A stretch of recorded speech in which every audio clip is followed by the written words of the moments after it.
Hi, welcome back guys. This is your friend, the Luffy Fanfics. Back with amazing fanfiction. This is the series of What if Luffy sailed with new vice captain? Now before starting, please give this video a like and subscribe to the channel if you want more videos like this. Now let's get into the fanfic. We have to run, Abell, whispered a woman. A little girl who is around the age of 10 is being shoved out of a house crying. She is quite thin for someone her age. She has messy dark purple hair and is wearing tattered leather clothing. As she went outside, in the background, she can hear explosions and screaming from the distance. Why? Abell asked the woman with tears in her eyes. I like it here. I don't want to go. Please Glass, let me stay. The woman, now known as Glass, looked behind noticing that the harsh noises were coming closer. Glass is a green-haired middle-aged woman and guardian of Abell.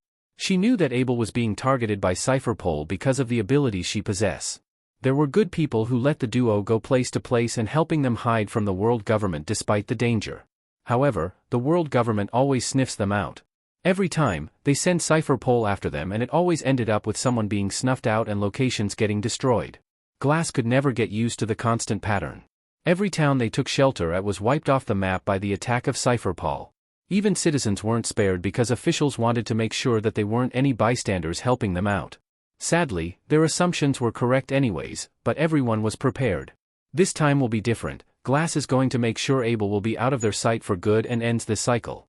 She has a plan, but it's not a good one and she had to trick Abell to make it work. Glass hugged Abell with all her might, crying as well. Listen to me, Abell, Glass said, trying to keep Abell focused on her. Go into those mountains over there and take these. Glass tied a small stitched-up satchel to Abell's waist while Abell's distracted. The satchel is filled with food, a canteen with water and other small survival equipment. As Abell searched through the satchel, Glass grabbed a coiled sleeping bag around Abell's size. I'll try to meet up with you, okay? Glass told Abell, wiping her tears from her cheeks. Abell nodded and sneaked off towards the direction of where Glass towards to go. Glass made sure that Abell was safe and out of view before heading out herself. I'm sorry, Abell. Glass said softly, but you need to live off on your own. Glass grabbed the sleeping bag and kicked the door down and started running in the opposite direction that Abell went. I'm so glad that I took care of all this time, watching you grow. As Glass ran out of the house, she knocked down the debris, making as much noise as possible. Thanks to that, she caught the attention of her pursuers. Then in front of Glass, a large tall figure in black jumped in front of her. It was Cypher Pole. Glass quickly swerved to her right and continued to run away. Finger pistol. The attacker's hand slipped out of the shadows and shot his finger into Glass's shoulder. Glass barely managed to put up her armament hockey to minimize the damage. However, the attack was still strong enough to make her stumble. She still managed to shake the attacker off and continued running with the bag in hand. Flying finger pistol, triple sting, the man said. The attack was too far away and sudden for Glass to detect with observation hockey. Thus, she took the attack and coughed out blood, but continued to run. Razor. The assassin dashed towards Glass and knees her in the back, knocking her into the ground, but her grip on the bag didn't loosen. It's useless to run, said the agent who attacked her. So, you're running, bandit, Glass, with a bounty of 296 million. And you must be a member of CP9. Glass said, trying to catch her breath while putting up a front. What do you guys want? My head? Don't be silly, you know that we're after the kid, the CP9 agent said as he grabbed the bag Glass was holding. After he yanked the bag from Glass's hands and shook it. Only then did he realize that he was played by Glass and tossed the bag aside furiously. Glass was playing as a decoy. Where's the kid? The agent asked, grabbing Glass by the neck in fury. Glass just gave him a victorious smile. The man, still mad, threw Glass into the ground and kicked her, constantly asking her where the location of Abell is. In retaliation, Glass grabbed his leg and squeezed it, making the agent hold his leg in pain. Glass quickly rose from the ground and prepared a fighting stance. She pulled a knife from her sleeve and tossed it at the agent at great speed. The agent whacked the knife away, but realized that it was attached to a chain. Rebound! Glass yelled as she pulled the knife back, cutting the agent's cheek. You should know that my techniques rely on my chain knife jutsu. Glass said, swinging her hockey-infused weapon. Recoil! Glass yelled as the chain bounced the knife back towards the man. Finger pistol, armament yellow lotus, the man said as he reflected the chain knife and stabbed Glass with his finger multiple times. That's how you stab your opponent. Glass dropped her weapon and fell to the ground bleeding. The agent kicked Glass into the wall just to make sure she was dealt with and stayed down. Satisfied with his win, he walked out and prepared to call in for reinforcements. If I'm going down, you're coming with me. Glass coughed. The agent was caught off guard by Glass's recovery and didn't have much time for response. With her remaining strength, Glass threw her chain around the man's leg and yanked him towards her. As he went towards her, Glass revealed a line of bombs around her waist. "Why you, little? My time ends here, but starting now Abell will be yours. Meanwhile, I wonder where Glass is?" Abell asked herself, hiding behind a tree. As if on cue, a huge explosion was seen from the direction Abell was staring at. She could feel tears well up, but she didn't know why. Without hesitation, Abell turned and ran straight for the mountain. She knew she was leaving Glass behind, and so she didn't know what compelled her to run. Abell cried all the way. 2 weeks later, at Mt. Kalubo. "ACE," yelled a boy with a straw hat, "I want to go catch something." "Then go ahead then," a voice replied back, "I'll catch up later." The boy in the straw hat, who's holding some stick, is Monkey D. Luffy. At the moment, Luffy is currently going to check his trap, hoping he caught an animal to bring back and eat. As he made way down the forest, he heard the sound of rustling in the direction of where he made his trap. Luffy was no expert on making traps or snares and made a simple net trap that was laying plainly around. Very obvious. No animal would miss it. However, something did get caught oddly enough, but Luffy didn't give it much thought. When Luffy reached to his trap, he was surprised to, instead of finding an animal for dinner, it was a girl about Luffy's age was caught instead. As I turned out, Abell walked into trap while gathering for food since her food supply went dry. She's surprisingly oblivious at times like these. "Who are you?" Luffy asked, looking up at the girl who was caught in his trap. Abell kept quiet, avoiding eye contact with him. Luffy never held a proper conversation with a girl before. Luffy tried poking her with his stick to get a response. Abell couldn't help but laugh as Luffy poked her with the stick. Soon both of them were laughing out loud, almost forgetting on the situation they were in. However, this moment didn't last and the net snapped, making Abell tumble on top of Luffy. They both sat up facing each other for a moment. Both of them couldn't help but to smile and laugh. "Hi, I'm Luffy," Luffy said, giving her a big smile. "I'm going to be king of the pirates." Abell froze for a moment. How should I respond? How do I talk to a boy? Is he a good person? How do I talk to a person my age? Should I answer him? Why is there a trap here? Abell started to get dizzy as the mountain of questions piled in her head. Luffy tapped her head, snapping her out of her thoughts. She stammered as she sat up, gaining composure. Hi, I'm Abell," she said. "It's Volour D, Abell." "Nice to meet you, Abell," Luffy said, giving Abell a reassuring grin. "Do you want to explore with me?" Before Abell could respond, Luffy already grabbed her hand and dragged her into the forest. Abell never felt like this. She feels safe and relaxed around him. She couldn't help but smile as Luffy talked to her and showed her around. She may not have realized it, but she has never smiled or laughed as much as she did at this moment. Luffy helped her smile and made her feelings of anguish and sadness melt away. 3 hours later. "Luffy, where did you went off to?" yelled Ace as he searched the woods. "Did he get caught by that bear again or got carried away by that hawk?" "Here I am, Ace." "Where were you, Luff.ehhh?" Ace's eyes popped out and his mind stopped for a brief moment. "Luffy kidnapped a girl." "Ace, this is Abell," Luffy said, introducing her. "I caught her." Ace couldn't believe what he was hearing. "You caught her?" he asked with a raised voice. Abell nodded, smiling, still holding Luffy's hand. Ace decided to hear it from the girl. Maybe she could make more sense and clear this up. This should clear up this misunderstanding. "Hi, I'm Luffy's older brother, Portgast Ace," he said with a smile. "What's yours?" Abell started to tear up and she cowered behind Luffy. Ace feels like the bad guy now and looked at Luffy for help. Luffy turned around and whispered something to Abell, but Ace couldn't hear what it was. He didn't even know Luffy can keep his voice that low. That itself was scary. After some time, Abell approached Ace, still somewhat scared. "I'm Volour D, Abell," Abell said in a quiet voice. "I walked into a net and Luffy helped me out." Ace sighed with relief, knowing that his little brother didn't do something stupid as in kidnapping a girl.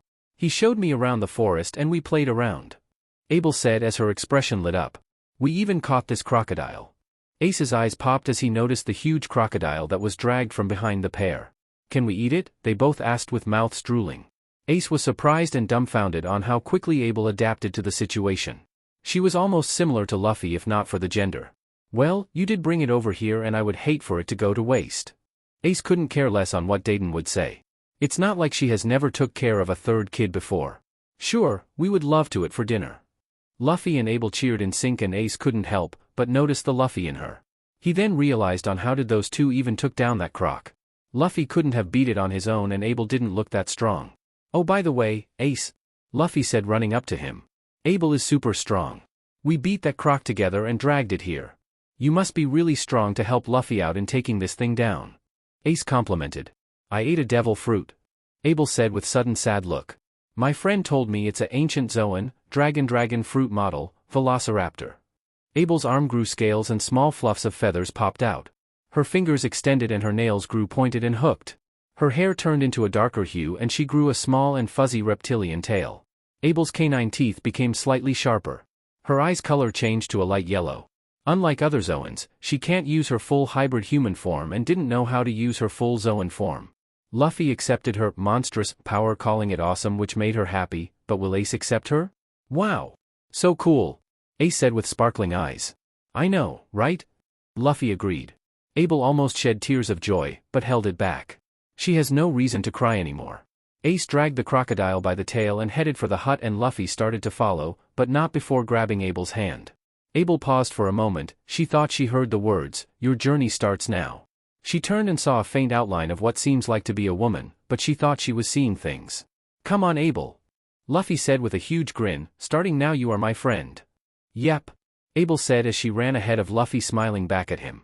After Luffy and Ace took Abell in as one of their own, life started to become more lively. Abell was surprisingly a lot like Luffy and was also a lot to handle. Abell was used to being around Luffy, always staying next to him, and is usually ending up getting caught in his mess or creating her own.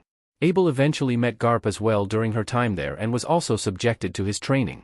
Ace always joked around about Abell and Luffy being boyfriend and girlfriend, however the two don't know the concept of romantic relationships, so they accepted it casually. Over time, Abell was able to turn into her full Zoan form and half-human Zoan form. For years after the events of the prologue. I can't believe you're preparing to set sail in about a week. Abell said as she helped Ace carry supplies to his small boat in a small cove. I mean, you always wanted to become a pirate as soon as possible, but still. Abell's new outfit consists of a gray crop shirt, loose pair of torn blue jeans, and laceless shoes. Abell stood at a little over 5 feet 5 inches and has a small frame. Her hair is longer than when she first met Luffy, which is now at shoulder length and is still messy. Despite being a girl, the only feminine feature that Abell has is her face. Her eyes are large and brown with a petite smile. Her chest, however, has about no bust, which is the main cause for misunderstanding regarding her gender. She can easily be mistaken for a boy, if not for her voice. It feels like it's only been yesterday when we first met you. Ace said. It's a shame I can no longer be there for you and Luffy since you guys are still weak. Abell gave Ace a big smile at Ace's taunt since she knew he was only kidding a bit. However, it was short-lived and a mellow look took its place. Ace could sense the sadness coming from Abell, and it was not only because he was sailing off. Despite everything, I still haven't found a dream to go forward to. Abell told Ace as she sat down. You and Luffy want to become the Pirate King, but I still don't know what I want to do. Ace sighs. He knew that Abell goes in self-doubt when she thinks about his and Luffy's dream. All she ever wanted was to escape her cruel past, but now that she's free from it, she has no idea on what to do next, and it bothered her. All of a sudden, Ace came up with an idea. Why don't you become a member of Luffy's crew? Ace asked Abell. Abell's face brightened up somewhat. She never thought of becoming a pirate because she didn't feel like that was her calling. It was the brothers' dream. I bet Luffy would be more than happy to accept you, as a vice captain or something. Ace continued. And there's no way I want you in my crew. Eh? Abell growls. What's wrong with me being in your crew? Just then, if on cue, Luffy appeared from behind the trees carrying more baggage with one arm. Ace decided for Luffy to help him with loading while Abell thinks about Ace's idea. Should I become a pirate? Abell asks herself. I mean, I get to spend an adventure with Luffy while exploring the seas, and that sounds awesome. After some hard thinking, Abell finally decided on her choice. She soon decides to tell Luffy after Ace's departure. Looks like she found a new path. Ace thought as he watched Abell smile from ear to ear. A week passed by and Ace's departure was around the corner. Luffy, Abell and the citizens from Fuchsia village came to see Ace off. As Ace's little boat left the harbor, he mouthed to Abell to tell Luffy to tell him. Abell sighed and became slightly flustered. She couldn't believe him. Afterwards, when night came, the pair decided to sleep in the treehouse for the night instead of sleeping in the bandit hut. Hey Luffy, you still want to be the Pirate King, right? Abell asks Luffy as they lay down staring at the stars in the treehouse. Even if it means you have to fight against Ace? Yep. Luffy replies. I just have to beat Ace in order to become the Pirate King. Abell smiles at Luffy's response. His determination and his way of dealing with situations without hesitation is a trait she likes about him. After much thinking, she decided to tell Luffy what was on her mind. Luffy, I want to be your vice captain. Abell said sternly. Really? Asked Luffy, sitting up with excitement. Abell put her finger on Luffy's mouth, telling him to be quiet. However, I want to go off a year before you to train, and we will meet, and I'll have to earn my right to be in your crew. That's a deal. Luffy said. After all, the king of the pirates need the best vice captain, and she needs to be strong. They both laugh as they stare back up at the stars once more until they fell asleep, dreaming of the day when they will travel the seas together. 2 years after Chapter 1. In the forest of Mt. Columbo, the sound of trees falling and distant yelling could be heard. In the center of the commotion is a pair of 16-year-olds that are fighting against a giant bear. The boy goes by Luffy and the girl next to him is Abell. These two went to go out for some training and came across a bear who attacked them. Gum Gum Pistol. The rubber boy's arm stretched and his fist came into contact with the bear's face, knocking out some teeth. The bear blacked out for a moment from the punch and began to get off balance. Nice Luffy, yelled an energetic Abell. I'll finish him off. Abell, who was in her half-velociraptor form, stood her ground and raised her arm towards the falling bear.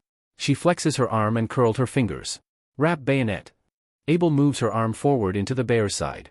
The attack created an impact that sent ripples down its fur and was sent reeling to its opposite side. Angry, the bear gets up once more and slams its paw towards the two. However, the bear is much too slow and Luffy and Abell jumps up to avoid the attack. Once the two were in the air, they both punch the bear square in the face with enough power to make the bear topple backwards. The bear finally falls to the ground with a loud thud and gave in to its injuries and passes out. After the fight, Luffy and Abell drag the bear to the bandit hut so it can be prepared for tonight's dinner. That bear was pretty tough. Luffy said with a smirk. Sure was. Abell agrees. The animals are getting stronger lately. Abell's appearance hasn't changed much in the past 2 years. She is almost at Luffy's height at around 5 feet 6 inches. Her body structure is still similar as it was in the past. Her hair is still messy, but has reached past her shoulders and put into a loose ponytail. Her outfit consists of a blue crop top, ripped black shorts and sandals. Her tomboy attitude hasn't changed in the slightest since no one is around to criticize about it. However, she has learned to be a bit more feminine thanks to the townsfolks. Hey Luffy, I've been thinking about leaving out to sea sometime soon. Abell said softly, not sure how Luffy would react. There was an awkward silence between them. I see, so it's finally time. Luffy said, breaking the silence. Before Luffy could continue, they were already at the hut. They mentally decide to bring the conversation up after dinner. 3 hours after dinner. The duo went through their usual evening routine. Eat, a bath together and sleep. It wasn't until they got settled down and sleepy when the pair decided to bring the conversation back up. When did you want to leave? Luffy asked as he lay on the piles of blankets. I want to set sail at sometimes this week. Abell replies silently. Both were silent and waited for the other to talk. It was my promise, Luffy. Abell spoke. I know. Luffy stared at her saddened face. If I want to join your crew, I want to be stronger until the next time we meet. Abell said, stretching out her hands into the air. Shishishishi, of course you do. Luffy laughs. That's just how you are. Abell crawled over to Luffy's side and nuzzles next to him, smiling. Thanks Luffy, you're the best. 5 days later. After days of preparation, Abell finally sat in her boat in the same cove that Ace once was 2 years ago before he set off. Abell did some studying and had an idea on where to go beforehand. Now, Abell is standing in her boat undoing the rope that's holding it. Luffy was the only one seeing her off this early in the morning. Alright, I got food, water, compass, food, map, first aid, food. Am I missing anything, Luffy? Asks Abell, going through her supplies. You forgot breakfast, he said, handing her a chunk of meat, which Abell happily accepts. I guess this is until later, Abell said with a sad smile. It's just that I don't know if we will ever meet again. She knew the risk of going out to sea and it was something she was set on, but was she really ready? This was a thought that was nagging at her as of late. Don't worry. Luffy said, we will definitely see each other again, and when we do we'll battle it out. Abell's sadness faded away and she leaned into Luffy and gave him a quick peck to the cheek. Luckily for Abell, Luffy didn't notice, so she can keep her pride intact. With that she row off, waving away towards Luffy as she disappears from his line of sight. It went by so fast for the both of them, but they will meet in the future. A year and a half later. The news of Straw Hat Luffy defeating the warlord Crocodile spread throughout the ocean of the Grand Line. The news eventually reaches a giant building floating aimlessly in the sea. The building is what you can describe as a metal fortress, and it's one of the 15 great trading posts. These floating buildings have goods from different parts of the world that are brought from legal or illegal means. These buildings help ships restock and trade from anonymous people, marines, and pirates alike. The news of Straw Hat Pirates' victory against Baroque Works eventually reached the biggest trading post called the Reservoir in the Grand Line. A young woman above deck and is seen holding the wanted poster of the pirate, grinning all the while. She is one of the top staff members of the Reservoir. Her job is to keep the everything in order in her section of the building. You can almost call her in command and is highly respected among her peers. She also has a bounty on her head for her brutality towards Marines who crossed her path in the past. Her name is Fangs Volour D, Abell, with a bounty of 86 million. Luffy, I can't believe you actually defeated a warlord and you even have a bounty of 100 million. Abell said as she smiles at his wanted poster. You must be having the time of your life. Boss. The pirates are getting away with our cargo, yells one of the workers from below deck. Abell instantly spots some pirates who are carrying some crates into their ship. Crates that don't belong to them, of course. Okay, leave it to me. Abell yells back. Don't take action until I say so. Hurry, yells the captain as he and his crew lugged loads of unpurchased boxes into the ship. These ancient artifacts will make us rich and we can't miss this opportunity. As soon as he finished his sentence, Abell jumps onto the ship, causing it to sway. Abell slowly approaches the pirates in her hybrid form, scaring the majority of them. In her current form, her hair slightly grows down her back and sways as she walks. Scales that had a dark orange hue replace her skin and orange feathers sprouts from her arms. Her teeth turns into long and sharp fangs. Her fingertips and toes ends with curved talons. She also grows a red tail which has a tuft of orange feathers at the end. She was quite intimidating despite the fact she didn't grow much in size. There were some pirates who decide to fight against Abell and charge at her with swords out. The few pirates who decide to fight her instantly fell victims to her claws with a single swoop of her arm. The captain of the pirates stares at the ancient Zoan user with hesitation lingering. Now what will it be? Abell asks with a devilish grin. I could either maul you, slash you, and pummel you all, or you guys can kindly put our cargo back and I'll spare you. The captain stood his ground, drops the crates he was holding, and walks towards Abell. As he made his way forward, his body began to swell slowly. Abell notices that the allies and enemies alike around her started to slowly fall as if their energy was being drained. Before she knew it, the pirate nearly stood an extra 3 or 4 feet taller than her. Not only that, but the muscles in his body bulged with new power, making him a lot bigger. A devil fruit user? Asks Abell, looking up in awe. That's a pretty weird-looking appearance. You shouldn't have made me mad, for I'm the captain of the Bronze Pirates, the man said as he flexes his arms at Abell. I also ate the absorb fruit, which gives me the power to absorb the strength of everyone around me and add it to my own. So why didn't you take mine? Asks Abell, looking at her weakened comrades. Wouldn't that be more beneficial? To prove to you how much stronger I am in comparison to you, little girl, the pirate said, leaning towards her smiling. Such a gentleman. Abell said with a smile. However, you should have taken mine. But then again, it still wouldn't have been enough. Abell sent a sudden uppercut into the man's jaw, making him lean back in pain. Then she slams her opposite fist into the man's stomach, bypassing his newly strengthened body. Apparently, Abell's strength is still higher than the pirate's current power. The captain throws his fist at Abell, but she easily catches it. Abell then digs her claws into the man's hand, causing him to growl in pain. In an attempt to stop Abell, he tries to punch Abell with his opposite hand. Abell ducks underneath the pirate's arm with ease. Abell reverts back to her human form and lets loose a few punches at the captain.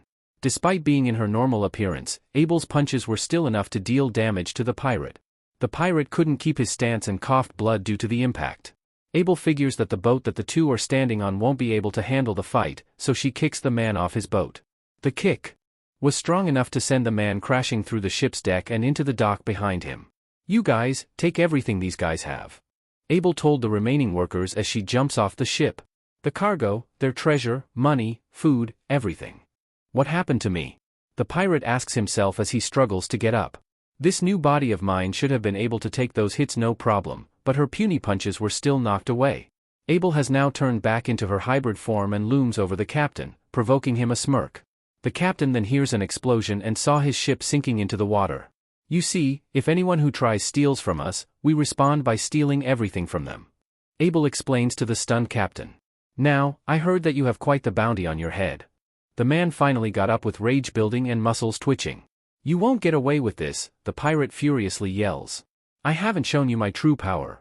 He readied his strengthened arm and launches it at Abell with great speed. However, Abell dodges his punch and slashes the man's chest with her claws several times as she made a beeline past him. After her attack, the pirate bled out and finally passed out at Abell's feet. Abell let out a sigh and signals her coworkers to take away the pirate's deflating body. What did you guys find? Abell asked her crew before changing back into her human form. About 25 million belly and some valuables that are worth some. One of the workers replied back. Abell dismisses everyone from the wreckage and she decides to check out if there were any other incidents while she was gone. She loves doing her job, but she can't wait until Luffy comes to pick her up so she can sail the seas with him as a pirate. About a couple miles away from the reservoir. Hey Luffy, I see a floating building, a long-nosed man said from the crow nest of the ship called the Going Merry. Really? Asked the captain of the ship. We'll head there next then. After returning from Sky Island, the Straw Hat Pirates are now heading out to their next adventure. The captain, Monkey D. Luffy, decided to go to the giant floating building. As the pirates head towards their destination, a loud crack was heard from below. Nami, the navigator, went below deck to see what it was and to her dismay a crack from the Going Merry side started to burst and is leaking in sea water. Usopp, can you try to patch up the Merry?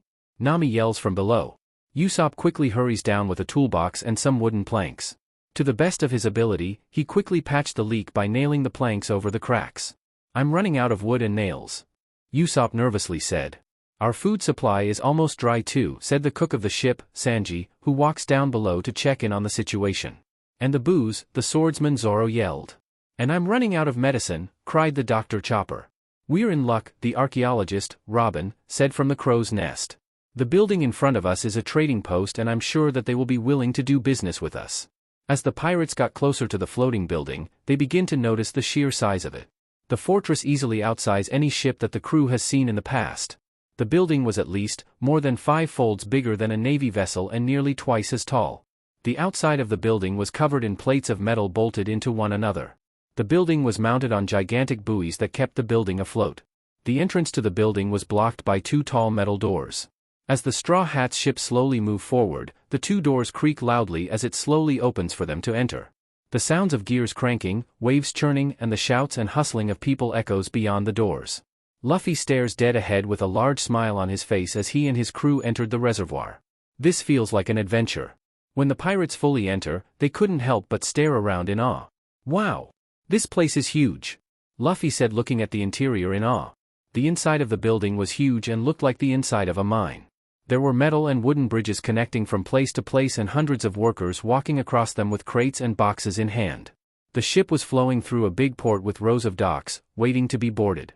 There were merchant ships, pirate ships, and even navy ships. There were also small shops and markets all over the place. It was almost like a giant metal mall. I can't believe buildings like these exists. Usopp said looking around. The Straw Hats found an open dock and parked the Merry there before entering the plaza of the building. Okay, first things first. Nami said. We need to restock, so let's check out these stores before we explore, got it? Sure Nami Swan. Sanji said with a goofy look. Hey Moss Head. Wrong way. Little did the Straw Hats know that there's a trio that is watching them from above. They are the ones, right? Those Straw Hat Pirates, asked the first figure as he puffs out smoke from his pipe. He was a large and muscular bald man with silver tattoos on his arms. His attire consists on dirt overalls and is wearing large leather gloves. He also has a belt which is holding a numerous amount of working tools. No doubt about it, responds the second one. They are the ones that Sister Abell keeps on talking about. Especially the captain there. This one is a boy who's smaller than the other man. His brown hair is braided and has an orange bandana around his neck. His outfit is much like Luffy's, wearing a brown and orange colored vest while in shorts while having his torso exposed. He doesn't look like someone who can beat a warlord, said the third. And to top it off his bounty 100 million, quite the hot shot huh? The final figure said, a girl. Her outfit is a black dress covered with shiny crystal-like beads. Her silver hair is covered by a large fedora and around her waist is a long sheath that's holding an equally long katana. Come on boys, we should introduce our guests, the girl said as she made her way down. Meanwhile, this place is so cool. Luffy said running through the building with Usopp and Chopper following him from behind. The gang already finished the majority of their shopping, so Luffy, Usopp and Chopper went off to explore the place. The other 4, Zoro, Sanji, Nami, and Robin, are finishing the shopping and loading back to the Merry. As the 3 exploring Straw Hats roamed the trio from before followed. Behind. Hey, Straw Hat! Luffy stops and looks back seeing the 3 figures walking towards him. To Usopp and Chopper, they looked quite intimidating and slowly hid behind Luffy. "Hello Straw Hat Luffy," the woman said as she stood in front of Luffy. "My name is Wrench, the big one here is Hammer and the one next to me is Drive. We're the Reservoir's chiefs." "Yo!" Luffy greets with a wave. "What are you here for?" asks Usopp, who came out from behind Luffy and preparing a fighting stance. "We came because our higher-ups wanted to meet you, for quite some time now," Hammer said. "Who's that?" asked Luffy, tilting his head. "She came to work here about a year ago and earned her way to top of the staff ranking," Wrench said with a proud toothy smile. "She's our reliable sister and she has a bounty of 86 million on her head. Her name is..." "Luffy, it's been a while," said a feminine voice from behind Luffy. Luffy was too distracted by the voice to hear Wrench finishing his sentence. Because this voice is not one to be mistaken, he knew that voice from anywhere. When Luffy turns around caught sight of her, his face brightens and smiles. "Yeah, it's been a while," Luffy says, walking up to the girl. "I'm happy to see you again, Abell." Abell smiles and suddenly bear hugs Luffy. Both laugh and left the others shocked. Usopp and Chopper never saw Luffy acted this way towards any female, and the trio couldn't believe that Abell could act like a girl. "I'm assuming you're here by coincidence, right?" Abell asks Luffy, still locked in his arms. "Yep," Luffy said, grinning. "I guess it's the time to make you part of my crew." Usopp decided to speak up to break the silence. "Luffy, who exactly is this girl?" Usopp asked, still stunned. "Yeah, sis," Wrench said, walking up to Abell with a mad expression. "How are you related to Straw Hat?" Unknowingly to the Straw Hats, Wrench has a sister complex with Abell, which is much to the other boys' dismay. They always have to deal with things like these. "This is Abell, she grew up with me and Ace, and she will be joining our crew as our vice captain," Luffy proudly said. Everyone's jaw dropped. "What?" After Luffy and Abell's surprising encounter, Luffy eagerly brought Abell to the Going Merry to meet his crew, which she agreed without hesitation. Normally, Wrench wouldn't allow anyone to take away her big sis, but Abell's other coworkers told her it should be fine. However, it wasn't until she took off did they realize Abell didn't actually told them what her relationship with Luffy was. "Do you think it was a good idea to just let Abell go off?" Hammer asks as he kept hold of a struggling Wrench who's trying to get free. "Abell can take care of herself," Drive said with a shrug. "Besides, I've never seen her this happy before, right Wrench?" Wrench just pouts in slight agreement, much to the other two's amusement. Once Luffy, Abell, Usopp and Chopper reached to where the Merry was docked, they were eager to see the rest of the crew back from their shopping trip. Zoro, Nami, Sanji, and Robin had many questions to ask Luffy and this girl, but they were too busy talking. Something they weren't used to. Even Usopp and Chopper stayed silent during the walk back as they were just as stunned. "I wonder who the girl is," Nami asks as she watches her captain socialize with this random girl.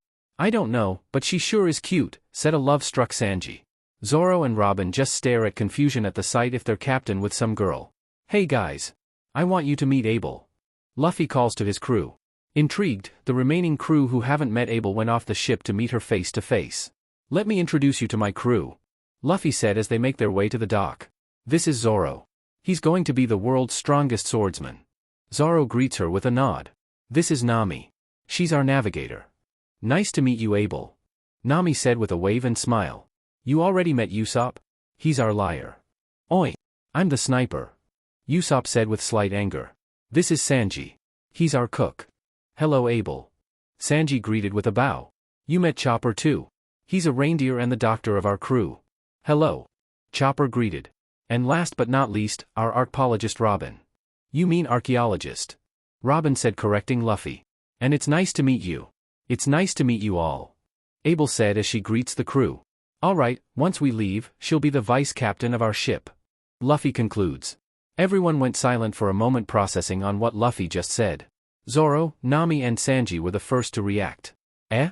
We thought the same." Usopp sighs. Robin let out a chuckle at her captain's sudden order. "Well, first off, is she strong?" asks Zoro, walking up to Abell. "I'm not serving under a weak vice captain." With the exception of Luffy, the Straw Hats were caught off guard as Abell knocks Zoro off his feet as her knee strikes Zoro. Despite her attack, Zoro has already guarded her attacks with one of his swords, which lessened the impact. Once Zoro's feet hit the ground, Abell wastes no time and unleashes an onslaught of punches at Zoro. Since Zoro only had time to unsheath one of his swords, he couldn't block all of Abell's punches and ends up getting pummeled into the wall, causing it to crack and shudder. Abell then grabs Zoro's neck and tosses him out of the wreckage and into the ground behind her. The crew were shocked to see how strong Abell was and how she was able to overpower Zoro in such a quick manner. Zoro sprung up from the floor and spat blood before staring at Abell with a cold glare. Abell looks back with a cocky look. She is strong. Very strong. Zoro thought with a smile. But if she wasn't, this wouldn't be as much fun. Zoro wraps his bandana around his head and put one sword in his mouth before drawing his other two. Zoro, let's stop here. Luffy said, going between the two. I'm sure by now, you realize how strong she is. I would say she is about as strong as me. Abell's face turned from angry to mellow. Watch your words, pirate hunter Zoro. Abell warns as she offers him her hand. You should know to never underestimate your opponent. It could cost you your life. Zoro chuckles and shook Abell's hand. You're right, I have underestimated you greatly. Zoro said apologetically. You're definitely strong. Sorry Zoro, but you can't beat Abell. Luffy told his crewmate. I mean, she went easy since she didn't use her devil fruit powers. Hold on, she went easy on Zoro? Usopp asks in shock. How strong is she with her devil fruit powers? Yeah, but... You know what? I'll tell you later. Abell told a unsuspecting Usopp. Right now, let me show you around since you came through all the trouble to come. After a bit of introduction about each member of the crew, Abell wanted to talk more about her and about what she had been up to since her departure with Luffy. First, she wanted to talk about the reservoir. She explained on every detail she knows about her workplace. The stores, loading docks, the floors, design, and ruling. Eventually, they reached the food court and decide to have a lunch break. After lunch, I'll introduce you to the main crew here. Abell said between bites of food. The Straw Hats were stunned on the amount of food Abell was able to consume. Her food pile was almost as big as Luffy. She said that food was on her so they were free to eat whatever the reservoir had to offer. What's with those Navy ships? Asks Nami as she looked around nervously. The Navy is also walking around freely. The most important rule is that all who trade are equal. Abell said after gulping down her food. So if someone starts trouble that could disturb the peace here, we deal with them and punish them as we see fit. This applies to Navy, pirates, and citizens who comes here for business. I saw some arrested pirates on our tour. Robin notices. Did they start trouble recently? Yeah, I dealt with those small fries. Abell said. Actually, issues like these rarely occur since business here affects big-time pirates and the world government. So most don't mess around or they also could face the wrath of them outside our protection. Do any powerful pirates or Navy officials come? Chopper asks Abell. No, most people who are high authority in the world government or have high bounties avoid the place because they want to avoid getting involved with either side. Abell answers Chopper. So when Luffy came, there was some reluctance between the staff. But since I'm with you guys, you're safe. That's reassuring. Usopp said with a sigh of relief. After all, Luffy is worth 100 million. You bet. If it wasn't for our chief who is watching over you, some may go for your heads, said a gruff voice from behind the group. Of course, even if they did, we would have dealt with them personally. Everyone turned to see a large man who happened to walk into the conversation. The man seemed to be in his 50s or so. He stood about 10 feet tall, towering most of the people present. He has muscular arms and legs, large body and torso, a pot belly, bushy gray beard and mustache. His outfit consists of a large old white tee, stained blue overalls, and is wearing a conductor hat. He also had silver ringed earrings, tattoos on his left arm, and was also walking barefooted. Guys, let me introduce you to the captain of the reservoir, Loin Waka. Abell said. I got to say Abell, your friend here is quite interesting and he also has quite the crew. Waka said with a laugh. I applaud you Straw Hat, you took down Crocodile and toppled Baroque Works with it. They were doing some shady business here. Sure old man. Luffy bluntly said with food still in his mouth. This is a cool ship Captain Waka. Sanji compliments. Thanks, but you guys should thank everyone who takes a part in the trade. Waka said. Good or bad, pirate or navy, they are all who made the 15 great trading posts. Say Mr. Waka, mind giving us a little tour of some of the shops that has great deals or sales, asks a scheming Nami. You know what, since your captain is a friend of our chief, I'll let you in on some hot tips on some of the shops here. Waka concludes. That is, if your guys are willing. I can guarantee you'll find something that'll pique your interest. Well, since you offered, it will be a waste not to take this opportunity. Nami innocently says. You guys can go, I want to hang out with Abell. Luffy said as he and Abell stood up from the table. Actually Straw Hat, I have always wanted to meet you since your first bounty and wanted to ask some questions. Waka said as he sat down on the opposite table. First off is what you will do when you leave. Are you planning to take my chief? Wakka's jolly attitude turned serious once he asked Luffy this question. Everyone went silent waiting for Luffy's answer. Yes, I'm bringing Abell with me and she will be my vice captain. Luffy boldly said. The king of the pirates needs the best and Abell promised that she will join me when we meet again. The Pirate King? Wakka asks with a confused look. Boy, I hope you know that the title of Pirate King isn't something you just decide on a whim. Oh yeah? Luffy responded angrily. I decide what I want and what I want is to sail the sea to find the One Piece. Luffy's voice rang out throughout the building, leaving most shocked at his words. Abell smiles at Luffy's response to Wakka. As for the Wakka, he was left speechless at Luffy's straightforwardness. Then he smiles. Good answer, kid. Wakka told Luffy. As for my next question, where did you get that straw hat? It suits you. I got it from Shanks. Luffy said as he smiled at his beloved hat. Shanks was spot on. Wakka said with a laugh. He chose a wonderful successor. When Captain Wakka was a pirate years ago, he used to sail under the same ship as Shanks. Abell said. That was decades since, I don't make such a big deal of it nor do I choose to talk about it. Wakka said. However, those were wonderful times. You must be quite famous and strong if you and someone like Shanks were in the same pirate crew. Zoro compliments. Yeah, he used to have a huge bounty before becoming the captain of the reservoir. Abell said. Though, you actually never said how much it was. Like I said, it was all in the past. Wakka told Abell. Anyways, I'll make you a proposal since you are recruiting an important figure here. The Straw Hats listened to what Wakka was going to say intensely. Even Abell was concerned on what her boss was planning. I'm going to test your guys' skills if you have what it takes to not only bring Abell under your sail, but to also see your potential firsthand. Wakka explained to them. Our own staff is quite strong so don't expect it to be easy, but I'll allow Abell to go on your side.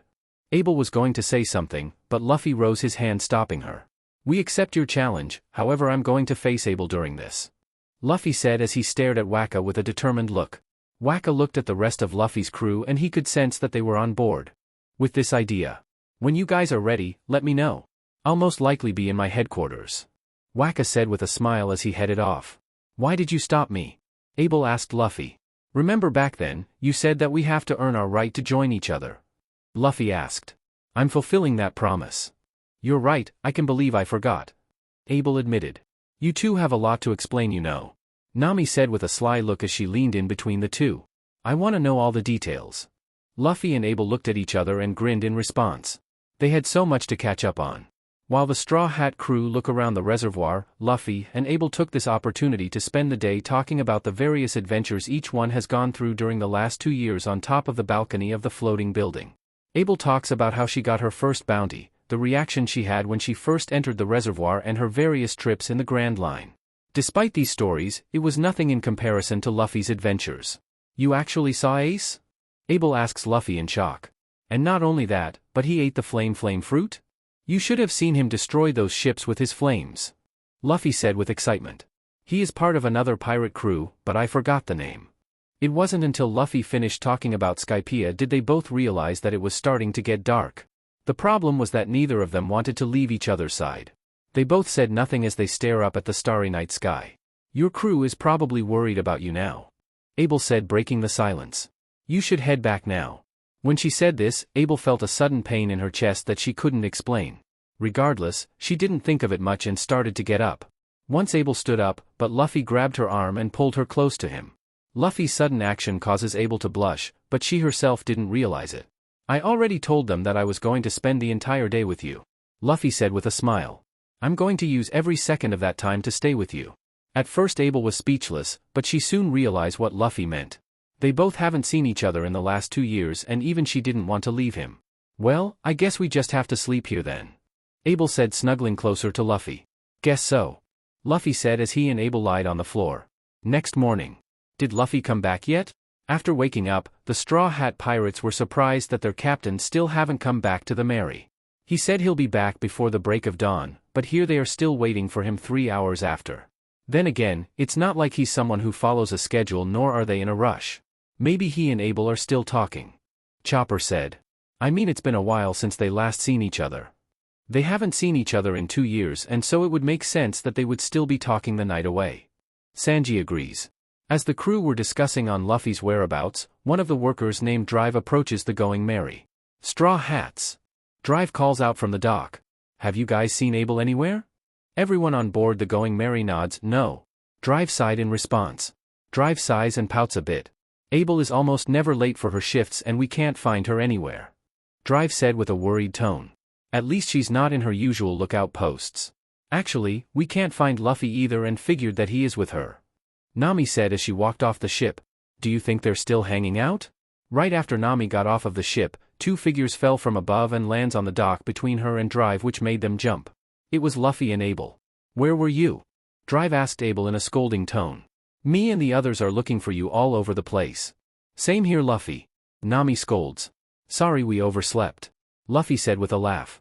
You see me and Abell.mph. Abell quickly covered Luffy's mouth before Luffy could continue his comment.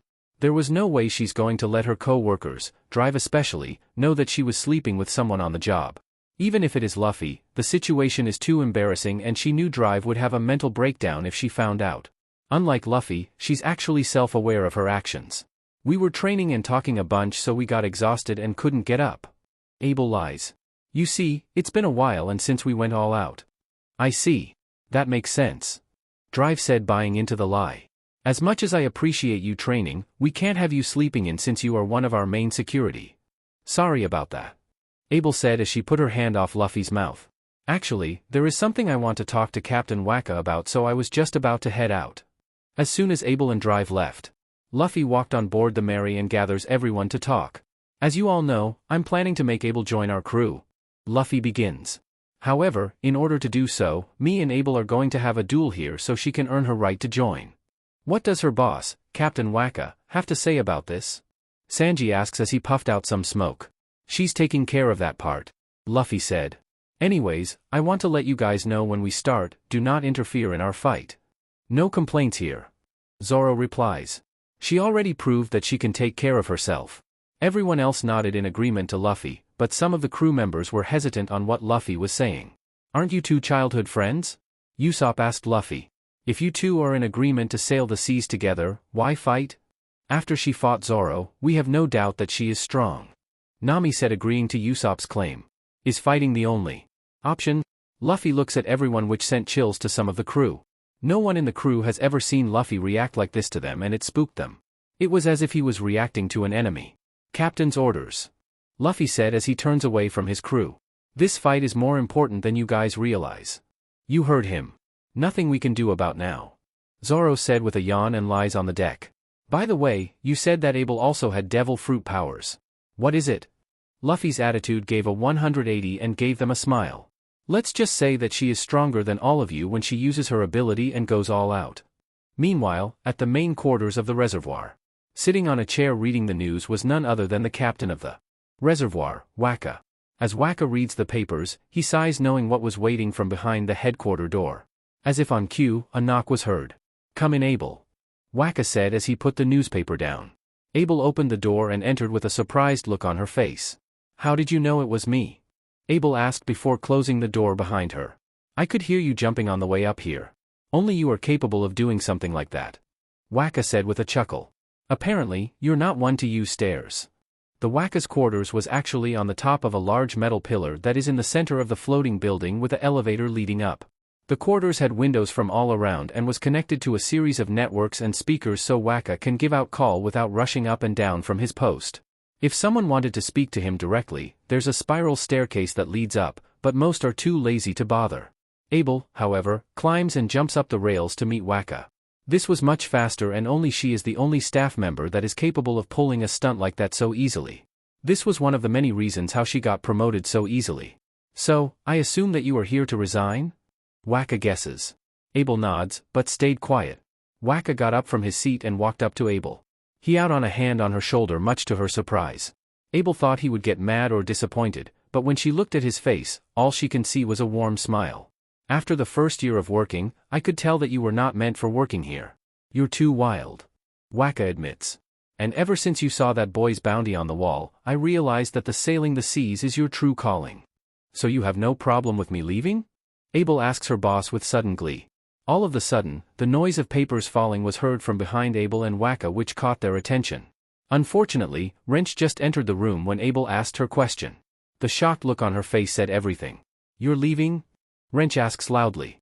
Abell was at a loss for words at her friend's reaction and she didn't know how to respond. I'm okay with your decision, but I can't say the same for you fellow crewmates. Waka said with a sigh. Few minutes later. So far, the day has been rough for Abell. Not only will she be facing her childhood friend in battle later today and talk with her captain about leaving, but Drive happened to walk in on her resignation conversation and is putting up of a fit. This put her in the situation where she has to tell all of the staff members in the meeting room. The ones who reacted to this news the most was Hammer, Drive, and Wrench. These three were the ones who taught Abell the workings of the reservoir and so they are the ones who are mostly attached to her. How can you do this? Drive asked Abell furiously. After all we went through, you're going to leave us and go off on this pirate crew? You aren't meant to go out. If you live this life, you may get swallowed by the sea or get captured by the Marines. Wrench added. It's much safer here and not as risky. Many other employees who attended were trying to coax her out of leaving or were cursing her for even thinking of leaving. Abell didn't respond to her friend's pleas and didn't bother to bat an eye.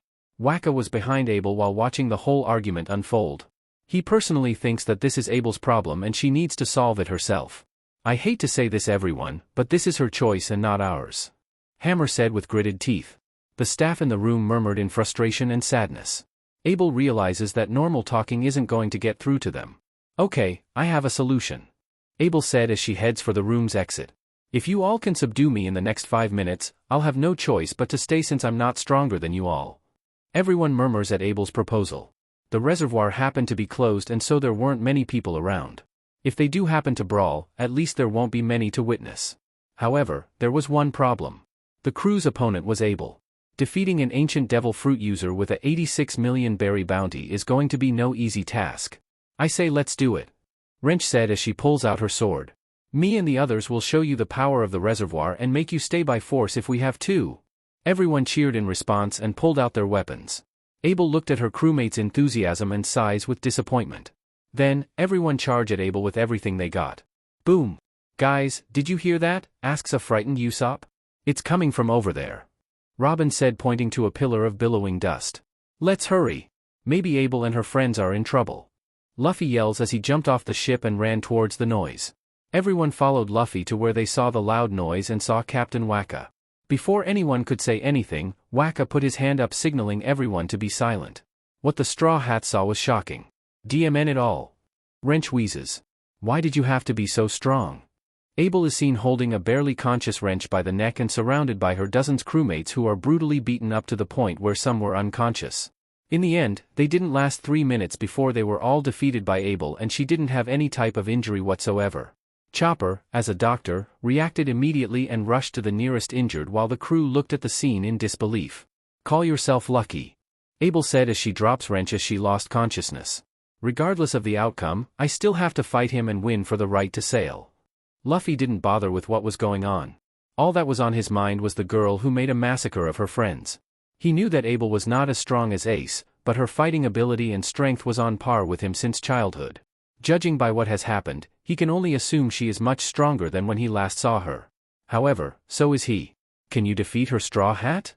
Waka asked Luffy. As you can see, I can't contain her here. She needs to leave. Abell walks past her fallen friends and faced Luffy with arms crossed. Luffy stared back at her and Abell grimly smiles with beastly eyes. Yeah, I can beat her. Luffy said calmly. Leave it to me. The Straw Hat crew and the conscious employees of the fight stared at the two in awe. Both were extraordinary beings and for them to fight was something that neither party can predict. So, if I recall correctly, we fought 878 in our lifetime and out of them I won 439 and so have you. Abell said with a smirk. I guess that means a tiebreaker is in order. Luffy concludes. And I'll be the one to win. It's time. The decisive battle between Abell and Luffy is about to be underway and by the looks of it, Abell is more than ready. Her decision was made clear the moment she entered battle with her peers. But now, her real challenge will be facing Luffy in battle. Despite her confidence, Luffy was well aware of Abell's ability and how she is in combat. Winning will not be easy and she doesn't even know how much stronger is. If I may intrude, I suggest taking our little fight in our fighting ring. Waka said, breaking the tension between the two friends. We'll start in 30 minutes. Both Luffy and Abell nod in agreement and part ways without saying a word. 30 minutes later. After 30 minutes of intense waiting and prepping, everyone surrounds the reservoir's fighting ring. The fighting ring was quite large and also pretty plain.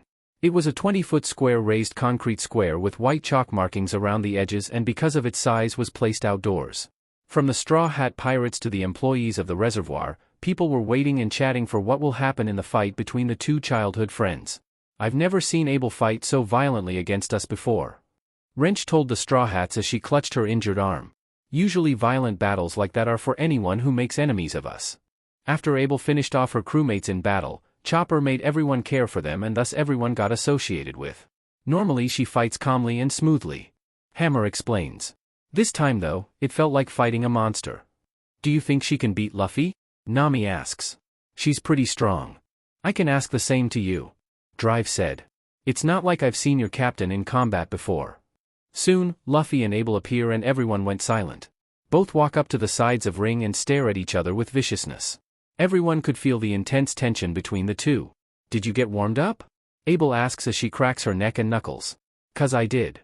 I'll get in the mood once the fight starts," Luffy said as he did some leg stretches. "No holding back?" Abell asks Luffy with a confident smirk. "No holding back." Luffy smiles back. After their little monologue to each other, Waka approaches the ring and raises his hand signaling the two fighters. He decided that he should take part and be the referee for this fight. "Straw Hat, Monkey D, Luffy and Fangs, Volour D, Abell, I expect a fair fight between the two of you," Waka announced. "You may not use any weapons, but devil fruit abilities are allowed." "By the way, what are Abell's devil fruit power?" Usopp silently asks Wrench. "She didn't tell us what her ability is."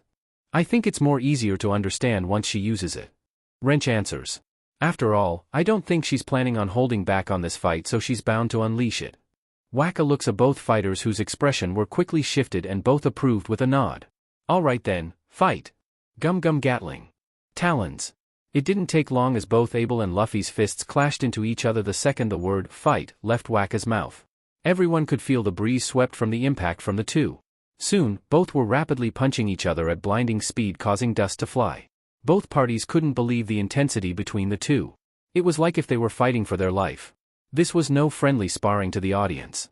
After the exchange of punches, they both backed off and raised their legs. Gum Gum Stamp. Velok Lance. Abell and Luffy's foot collide in each other, which causes the air to quake. Both fighters were trying to force the other back, but eventually they both retracted. Gum Gum Pistol. Rap Bayonet. As soon as they both back away from each other once more, they launch their fists together, creating another small shockwave.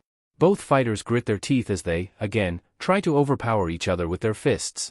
After some time, Luffy got close to Abell, punches at her rapidly, but she dodges and parries his punches with relative ease. After Luffy finishes his attack, Abell also punches in a rapid motion at Luffy, which he tanks instead of dodge. After a while, Luffy stretches his hand back and hits Abell's midsection. The force of his punch was enough to send Abell back, but wasn't enough to hurt her from the looks of it. Soon after, Abell brushed off her stomach as if to let Luffy know that his punch has no effect, and then runs towards Luffy and punches him in the face. The punch was strong enough to knock him off his feet, but Luffy landed on his feet and cracked his neck afterwards. All this took about 30 seconds.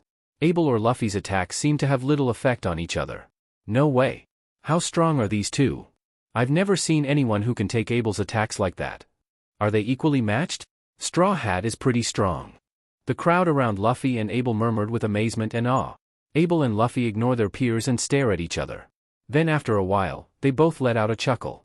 "I thought we weren't supposed to pull punches," Abell told Luffy with a grin. "I thought you didn't need to warm up."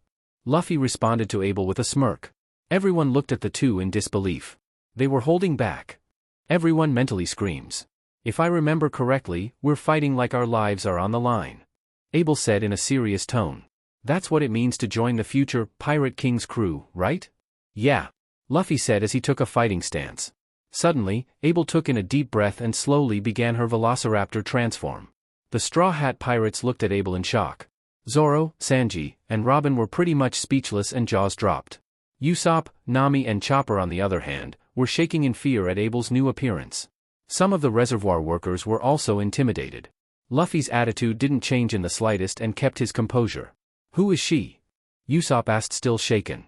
"That is the power of the ancient dragon fruit, model Velociraptor," Drive said with cold sweat. "In all my time here, I haven't seen anyone who can beat Abell after she transforms.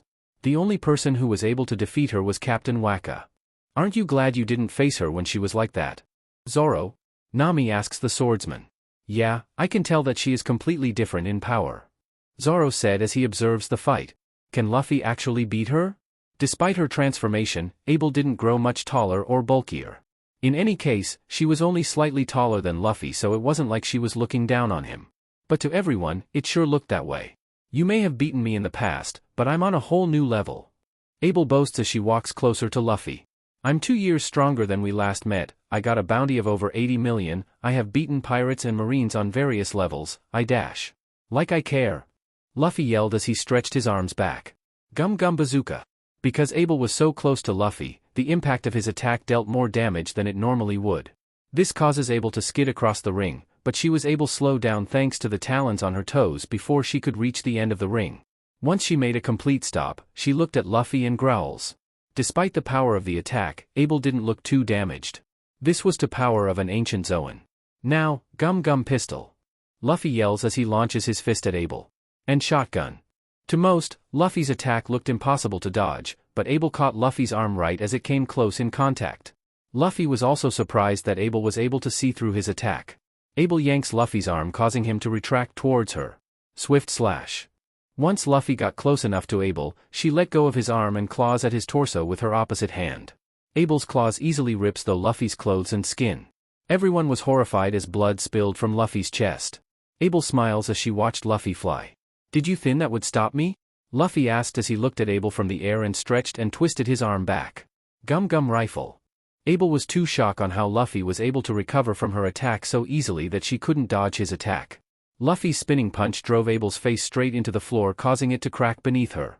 Abell coughed out blood once Luffy finished his attack and tries to get up. Luffy landed on his back with a loud thud, but easily jumped back up. The exchange of attacks left both stunned for a brief moment. DMN Luffy, at least hold back some. Sanji murmured. Well, then again, she did cut his chest. Curse you, straw hat. Wrench yelled in anger. How dare you make our star fighter bleed? Shut up, Wrench. Abell scolded as she slowly stood up. I'm not going down that easily. Figured as much. Luffy said as he fully stood up and smiles. You really did get stronger. Waka had the urge to stop them, but after seeing them recover decided to let the fight continue. Gum Gum Gatling. Ban Talons. Both Luffy and Abell launch a succession of punches at each other at blinding speed. Despite the exchange of blows of equal power, since Abell was using her claws, Luffy's arms and hands were starting to bleed from colliding with her. Due to the pain, Luffy was the first to stop attacking, and this gave Abell the opportunity to get close to him and continue her attack. Come on Luffy, is this all you got? Abell asked as she punches Luffy off his feet. If this is all you got, then there is no way you can be the Pirate King. These words set something off in Luffy. After a while, Abell finished off her attack with a strong kick to the chest which sent him flying in the air. Once he was airborne, Abell slams her tail into Luffy, which sends him into the ground with a loud thud. There wasn't any movement from Luffy.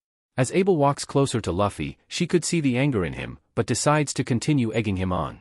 If I beat you, maybe I'm more suited to be the Pirate King. Abell laughs. If I win, I could even be the captain. All of a sudden, Abell was sent flying into the air. Luffy, in anger, launches an uppercut with enough power to knock Abell off her feet. Once Abell was at a certain height, Luffy twisted his arms around and grabs her, then unravels. Gum Gum Hammer. Luffy's attack was enough to crack the entire ring when Abell made contact with the ground, shocking everyone in the process. Once Abell hit the ground, she coughed out blood and nearly blacked out. At this point, saving the fighting ring was out of the question. Since when was Luffy ever this strong? Abell asks herself as she attempts to get up. Gum Gum Battle Axe. Luffy yells as he shot his leg down at Abell with great strength. It was now clear to everyone that Luffy was furious and had no intention on going easy on his opponent. Gum Gum Spear, Stamp and Rocket. When Luffy's body collided with Abell, the ring shattered and pieces of stone started to fall from the edges. Soon after the dust settled, Luffy jumped back and looked at Abell, who was sunken into the ring, still in her hybrid form. You know well that being the Pirate King is my dream. Luffy angrily yells at Abell. Friend or not, I will beat anyone who will get in my way of becoming the Pirate King. Waka slowly looked up to see if Abell was even alive. To his surprise, she was well awake and smiling from ear to ear. However, something was wrong. Is that so? Abell coughs.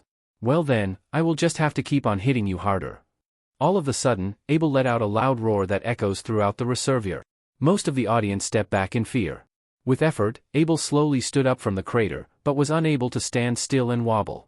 It could have been the impact from Luffy's attack, but Abell's hair was unusually wild. Abell slowly started to walk her way towards Luffy and all were shocked. Abell's eyes were bright red and she had a smile like a madman. The veins in her body pulses as blood drips from her mouth and wounds. I see. Luffy says as he starts to walk towards Abell. Hey Abell, are you in your right mind? In response to Luffy's question, Abell leans forward and bit Luffy. Luffy yelled in pain as Abell mercilessly clamps her jaws down on Luffy's shoulder.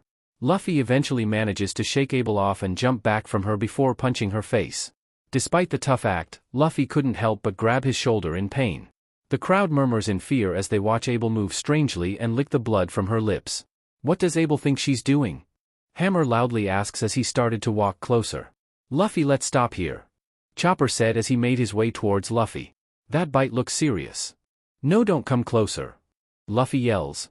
Everyone stop talking and stare at Luffy in confusion. It first happened when Abell, Ace, and I were fighting Grandpa. Luffy said. According to Grandpa, when Abell takes immense damage she loses her state of mind and enters a stage where she fights until she is either exhausted of strength or forcefully beaten. I see. Waka says as he started to walk closer to the fighters. So in other words, she has blind rage syndrome. I don't know what it's called, but Abell has a name for it. Luffy says as he raises his fists in pain. He he he he. Everyone's attention turned to Abell who giggles as she smears the blood across her face.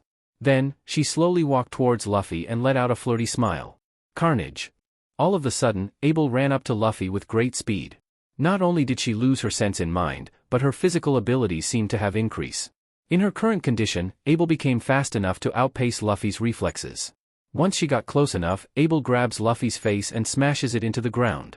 Luffy attempted to get up, but Abell pins him to the ground with her foot. Swift slashings.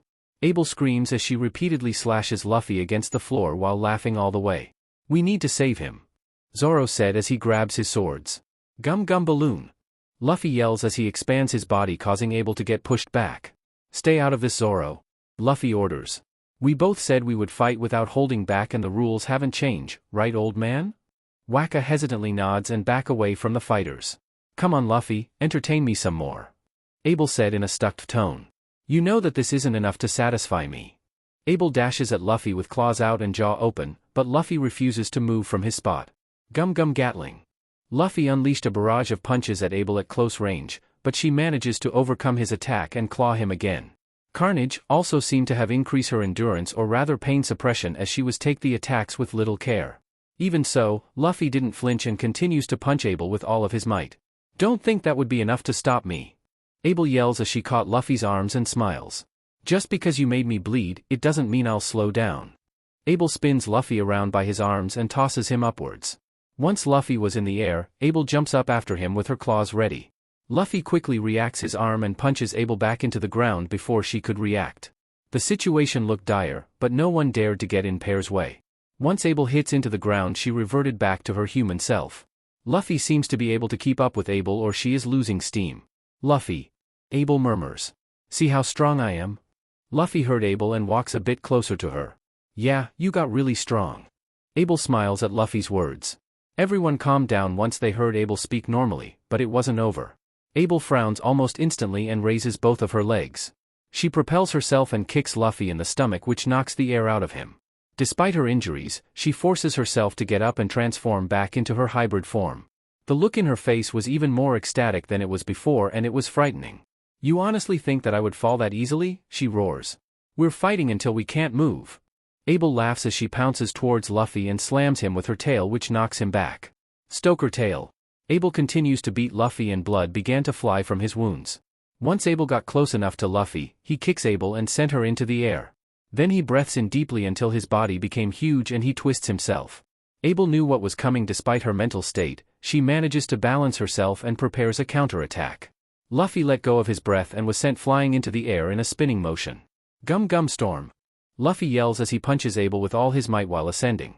Ban talons. Luffy's punches overpowers Abell's fists and made contact with her body.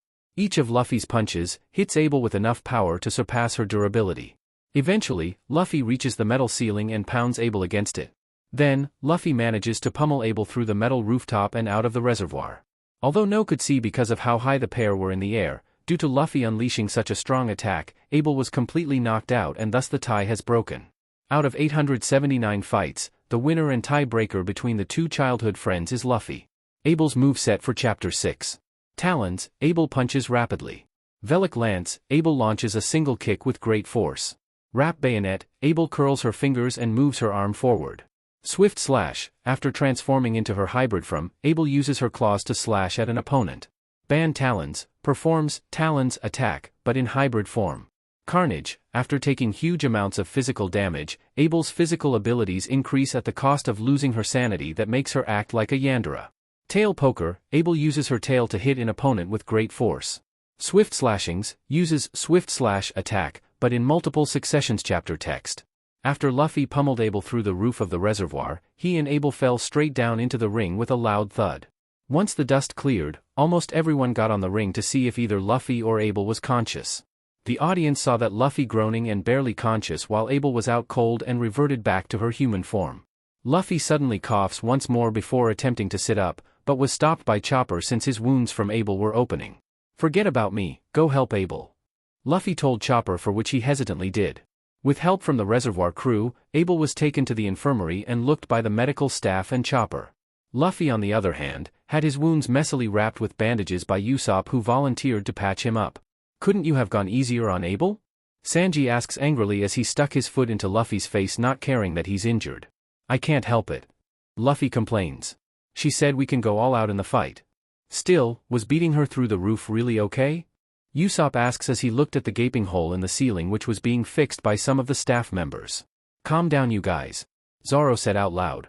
"Abell put Luffy through a life-threatening situation in order to defeat him, and it's only fair that he will do the same." "Fine." Sanji sighs. Luffy smiles as he thought back on their fights from the past. He and Abell would fight till one of them couldn't move and the winner would have to carry the loser back to the bandit hut. All that fighting that led to this point finally paid off, and now they can both sail the seas. "Guys, so what do you think?" Luffy asks his crew. "Are you guys okay with having Abell join us as vice captain?"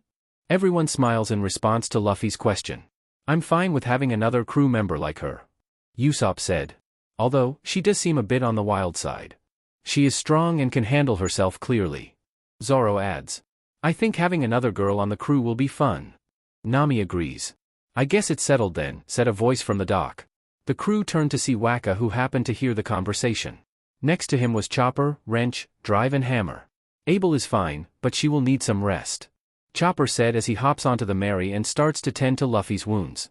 Straw Hat, can we speak with you?" Wrench asks Luffy nervously. "It's about Abell." Meanwhile, after the battle, Abell was sent to the reservoir infirmary to get healed. After an hour of rest, she started to stir and groan. "Gum Gum Storm. Band Talons. Ugh." Abell suddenly rose from her bed in shock. Now that Abell is awake, she began to ponder on what happened while she was asleep. She tries to get up, but was stopped by a sudden pain and looks down to notice several bandages covering her body. Abell looks around to see where she was, and after a few moments she finally recollected on the recent events. "I see," Abell said as she manages to get up from the bed. "Looks like I lost to Luffy. DMN it." Abell finally got up from the cot and starts to move her body and limbs since they felt a bit cramped. This is most likely caused by a combination from her battle with Luffy and sleeping while bandaged. Since the bandages limited her movements, Abell tore them off with little care. Also, her limbs and body felt much better now that she got some rest. Abell heads to the room's exit, but once she reaches the doorknob it suddenly turns on its own. When the door opens, Wrench and Luffy awaited. What happened to your bandages?" Wrench asks frantically. "Why did you take them off?" "They were too restrictive," Abell casually replies, pointing to the pile of bandages on the ground. "Besides, I feel a lot better now." Luffy laughs in response. "See, I told you that she would be fine. You two are monsters." Wrench sighed. "How can injuries like yours heal so fast after an exchange of deadly blows?" "Anyways, looks like I lost this time," Abell told Luffy. "You've gotten a whole lot stronger in the last year." "You too," Luffy smiles. "You were tough to beat." Wrench coughs as an attempt to break the two's moment. "So, I just bought Straw Hat here with me so we can all discuss some stuff," Wrench said as she pulls up a chair. "Specifically about the battle and what you will do from this point on." Abell understood and took a seat on the cot that she was sleeping on while Luffy sat on the floor. "The first thing that I want to ask is, what is carnage?" Wrench said as she glares at Abell. "I've never seen you use such a technique." Where should I start?" Abell ponders. Try starting from when it first happened. Luffy suggests. Abell nods in response. Well, it's not much of a backstory, but one time when me, Luffy, and Ace were trying to take down this bear. I think I was about 10 when this happened. Abell starts. The bear beaten me pretty bad and all of a sudden I went into this blind rage where I turned into my raptor form and then I took on the bear one-sidedly. Although, I don't really remember what I did since I fought instinctively I guess. After she weakened the bear, she passed out of exhaustion and me and Ace defeated the bear. The meat was real good. Luffy concludes. I guess that answers my question. Wrench sighs. So does it only happen when she's transformed? Not always. Abell said. There were incidents that it continued even after transformation. Luffy stays silent as Abell continued to talk and Wrench was surprised at what she was hearing. Wrench knew that Abell was strong without a doubt, but to think she could grow even stronger when pushed into a corner gave her chills. She witnessed Abell beat enemies in the past senselessly and without difficulty, so her being even stronger was something she couldn't really comprehend. The only person who was able to beat her was Waka, whom she recklessly challenged. After going through carnage multiple times, I was able to control when I should and shouldn't use it. Abell said. As you've seen before, in exchange of enhanced strength, speed, and endurance. I have to give up my sanity to a certain extent. So I use it as a last resort. Using carnage was pretty smart back there. Luffy grinned. Abell beat me most times when she used it back when we were kids. Abell giggled at the compliment that Luffy gave her. Wrench sighed when she saw Abell's reaction. She loves Abell, to the point where she craves her attention, so with Straw Hat getting Abell's affection with ease it bugged her. On to my second question, are you going to join the Straw Hat Pirates? Wrench asked nervously. Luffy, can you step out for a minute? Abell asks as she forcefully drags him by his shirt collar and tosses him out of the room without waiting for an answer. After Luffy was sent outside, Abell sat down and faced a surprised Wrench. Unlike Luffy, I can read the mood. Abell said with a soft smile. What's on your mind, Wrench? Wrench began to tear up with sadness and so she finally spoke up. You're going to join the Straw Hats and become a pirate, right? Wrench asks, for which Abell nods. Will I ever see you again? Abell hugs Wrench, which caught her off guard. Then she began to weep softly and dug her face into Abell's shoulder. Abell started to slide Wrench's hair in an attempt to calm her down. To Wrench, Abell was like an older sister figure and her leaving is emotional for her. The last year I spent with you guys was one of the most memorable ones of my life. Abell said. I've learned so much from you guys and got so much stronger in the process. Wrench looks at Abell and rubs the tears from her face. Her words seem to calm Wrench down a bit. Please understand that my dream was never to stay here, but to sail the seas with Luffy. Abell told Wrench. Or do you think that you can stop me again? Nah, I still got the bruises from last time. Wrench giggles. Either way, there's no way I can persuade you at this point. Now that she felt better, Wrench got up and gave Abell a smile which reassures her. Abell got up too and put her hands on Wrench's shoulders. When I come back, you'll be a strong girl who will take matters in her own hands. Abell said. Because as of now, you'll be the one to take my position. Wrench was taken aback by the news and started to respond, but Abell put a finger on her mouth. I've already discussed this with the crew mates and the captain ahead of time. Abell confirms.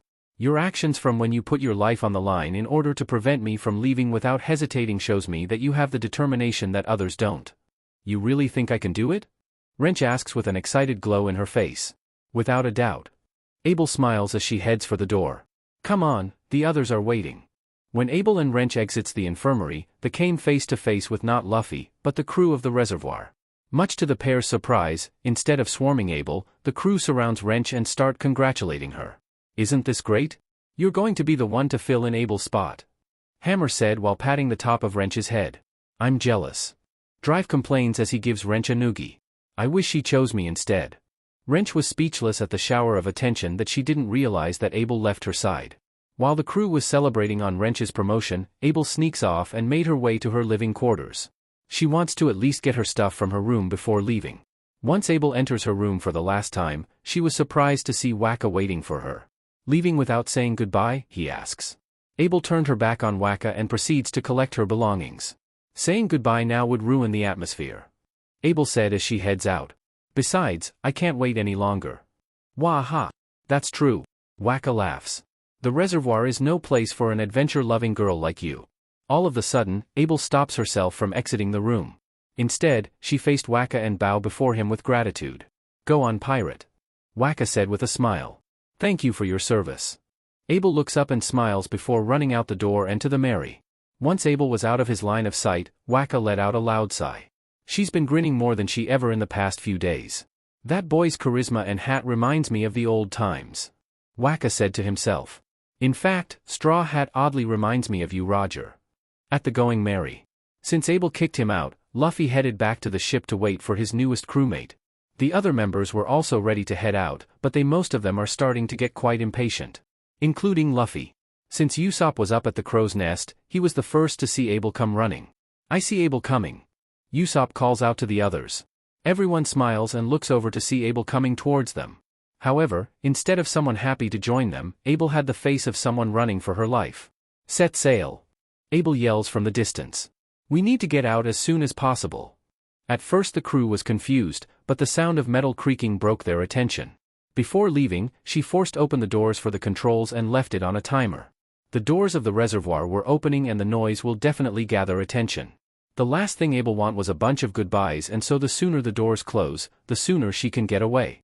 Also, she wanted to show off a bit to the crew. Luffy smiles at Abell's decision. Vice Captain's orders. Luffy yells. Full speed ahead. The crew cheers as they left the docks and sail towards the opening gates. Will Abell even make it in time? Nami asks as they got closer to exiting. What if she can't make it in time? Should I use my powers? Robin asks as she raises her arms. Don't worry. Luffy said. Abell can get here no problem. Just watch. The distance between Abell and the Mary was still great and the ship was pretty much outside. Most of the crew members were in doubt the Abell would make it. She won't make it at this rate. Sanji yells. Abell is well aware that the crew was having doubt and this fired her up even more. Just you guys watch me. Abell yells as she transforms. Abell turns into her velociraptor form, which has grown more mature in her previous years. Unlike a real velociraptor, she is about as tall as her human self and is about 10 feet long, much bigger than in real life. Her hair flowed more and the feathers on her arms and back grew out more than her hybrid. As a velociraptor, Abell's speed and agility increases much more than in her hybrid. After all, she is one of the fastest ancient Zoans out there. When the Mary exits the gates and is fully outside, the gates immediately began to close. As soon as the gates started to close, Abell jumped from her location. She hops from the rails to the edge of one of the docks onto the closing gate and finally somersaults onto the Mary. Seconds after her feet touched the wood, the gates slammed shut. Despite being able to reach the Mary with swift movements and with seconds to spare, Abell was out of breath. How's that for an entrance? Abell asks the stunned crew. You thought that I wouldn't make it, didn't you? Of course I had no doubt. Luffy said with a smile. Abell laughs at Luffy's response, then takes out her wanted poster from her belongings. She proudly shows it to the crew and they all took a look. The picture is her face at an high angle with her giving off a cocky smile while looking at the camera. The poster also reveals her bounty of 86 million. My name is Fangs Volour D Abell and I'm a personal friend of Luffy's, Abell said proudly. As of now, I'll be the vice captain of the Straw Hat Pirates. Please take care of me. It's been about a few hours since Abell has officially joined the Straw Hat crew and she found the experience so far exciting. She hasn't been out at sea since her reservoir recruitment and going back to the ocean gives her a refreshing feel. Hey Abell, how are you liking the sea so far? Luffy asks Abell, who's leaning against the rails of the Mary. It's nice to be able to get out. Abell said with a smile. The life of a pirate is a free one where we can explore all we can. Luffy smiles in agreement. Why don't you talk with the crew? Luffy suggests. Some of them wanted to talk and meet with you. They look very excited to see you. Abell agreed and made her way around the ship to meet among her new crew mates. She is also pretty interested in meeting her new crew mates as well. The first one she wanted to talk with is Zoro, whom she already fought with briefly. He wasn't hard to find as he is currently lifting dumbbells from the back of the ship. Hey Zoro. Abell calls as she walks towards him. Any hard feelings from losing to me during our first confrontation? Zoro smirks and tosses his dumbbell to Abell, which she catches with ease. I haven't shown you how strong I can be. Zoro smirks as he grabs his swords. As the future strongest swordsman, I can't afford to call that fight a loss. Abell could feel an intense pressure coming from him. She smiles and carelessly tosses the weight aside. After all, you were going easy on me, and if there is one thing I despise is opponents who toy around. Zoro says as he puts his bandana around his head. Prepare yourself. I see. Abell growls as she cracks her neck. In that case, it's only fair that I show you the same courtesy. Before either side could take a step forward, Zoro gets whacked by the head and nearly gets knocked out.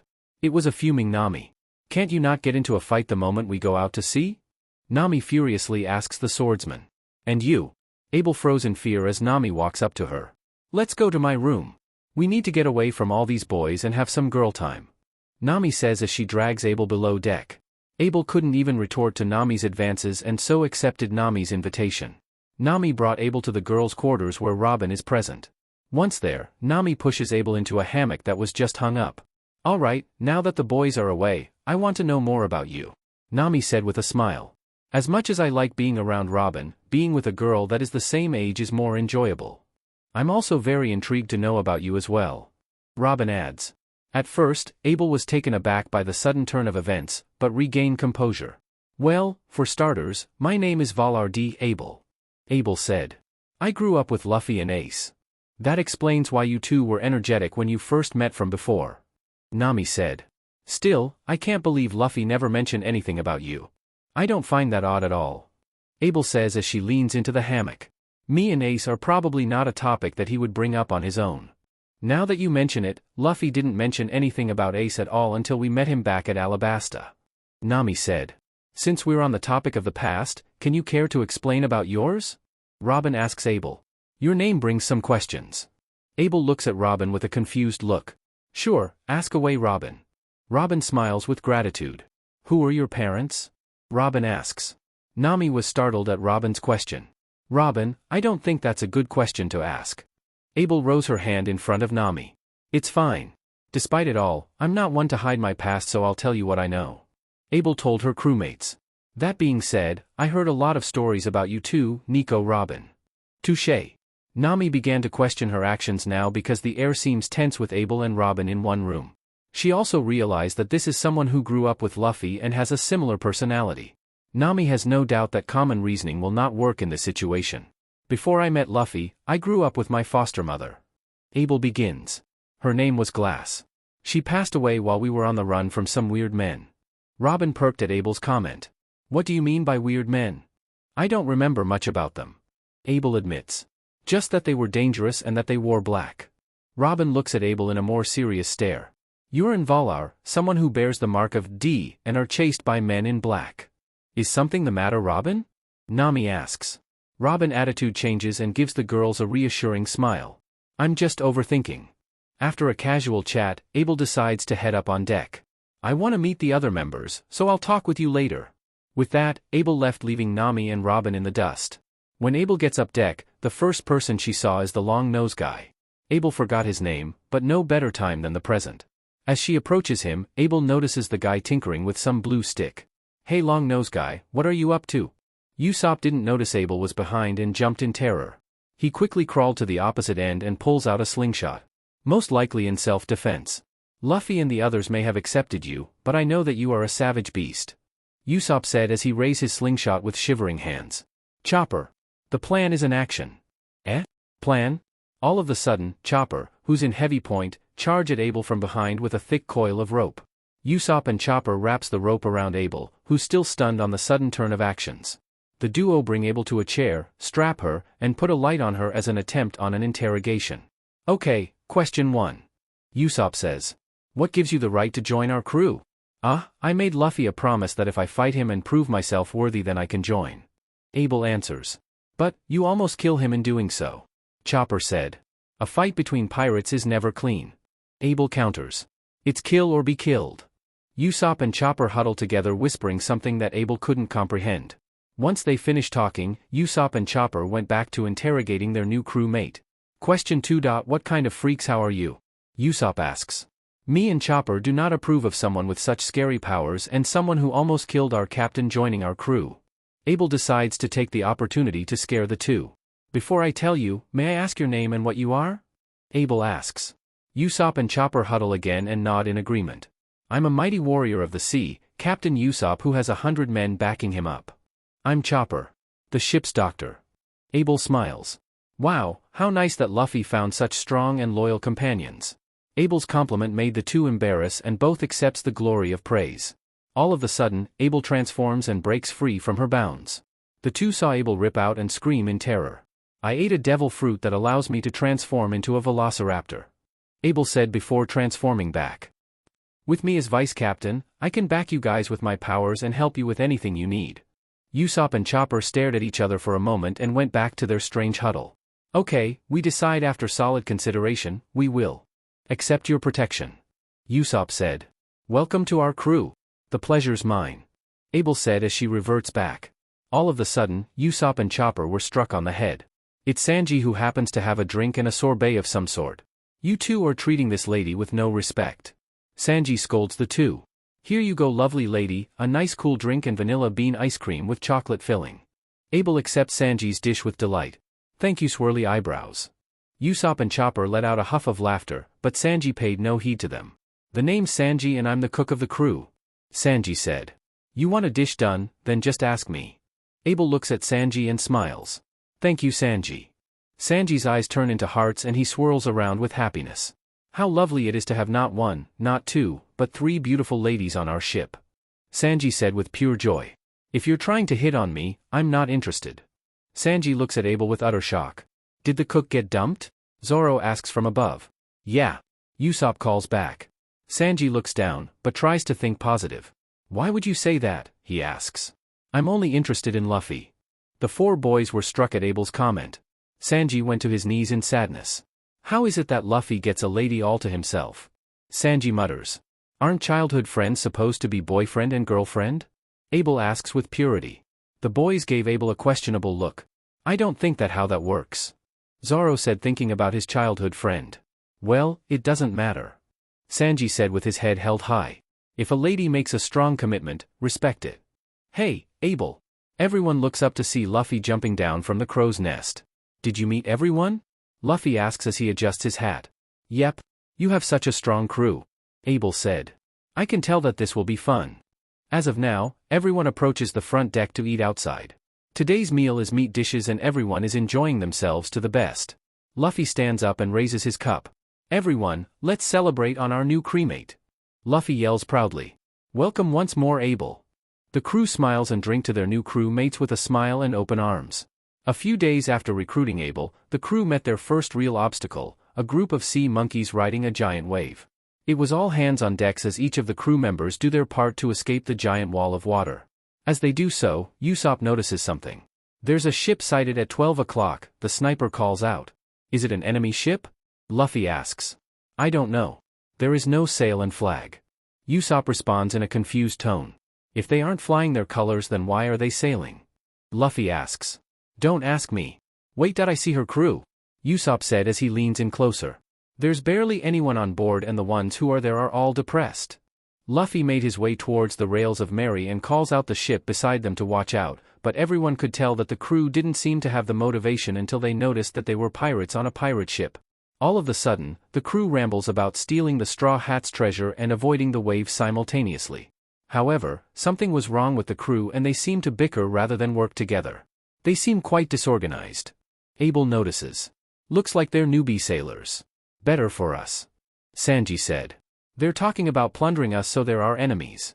Soon, the Straw Hat pirates were able to escape the giant wall of water while the opposing ship sank underneath the wave, swimming with the sea monkeys.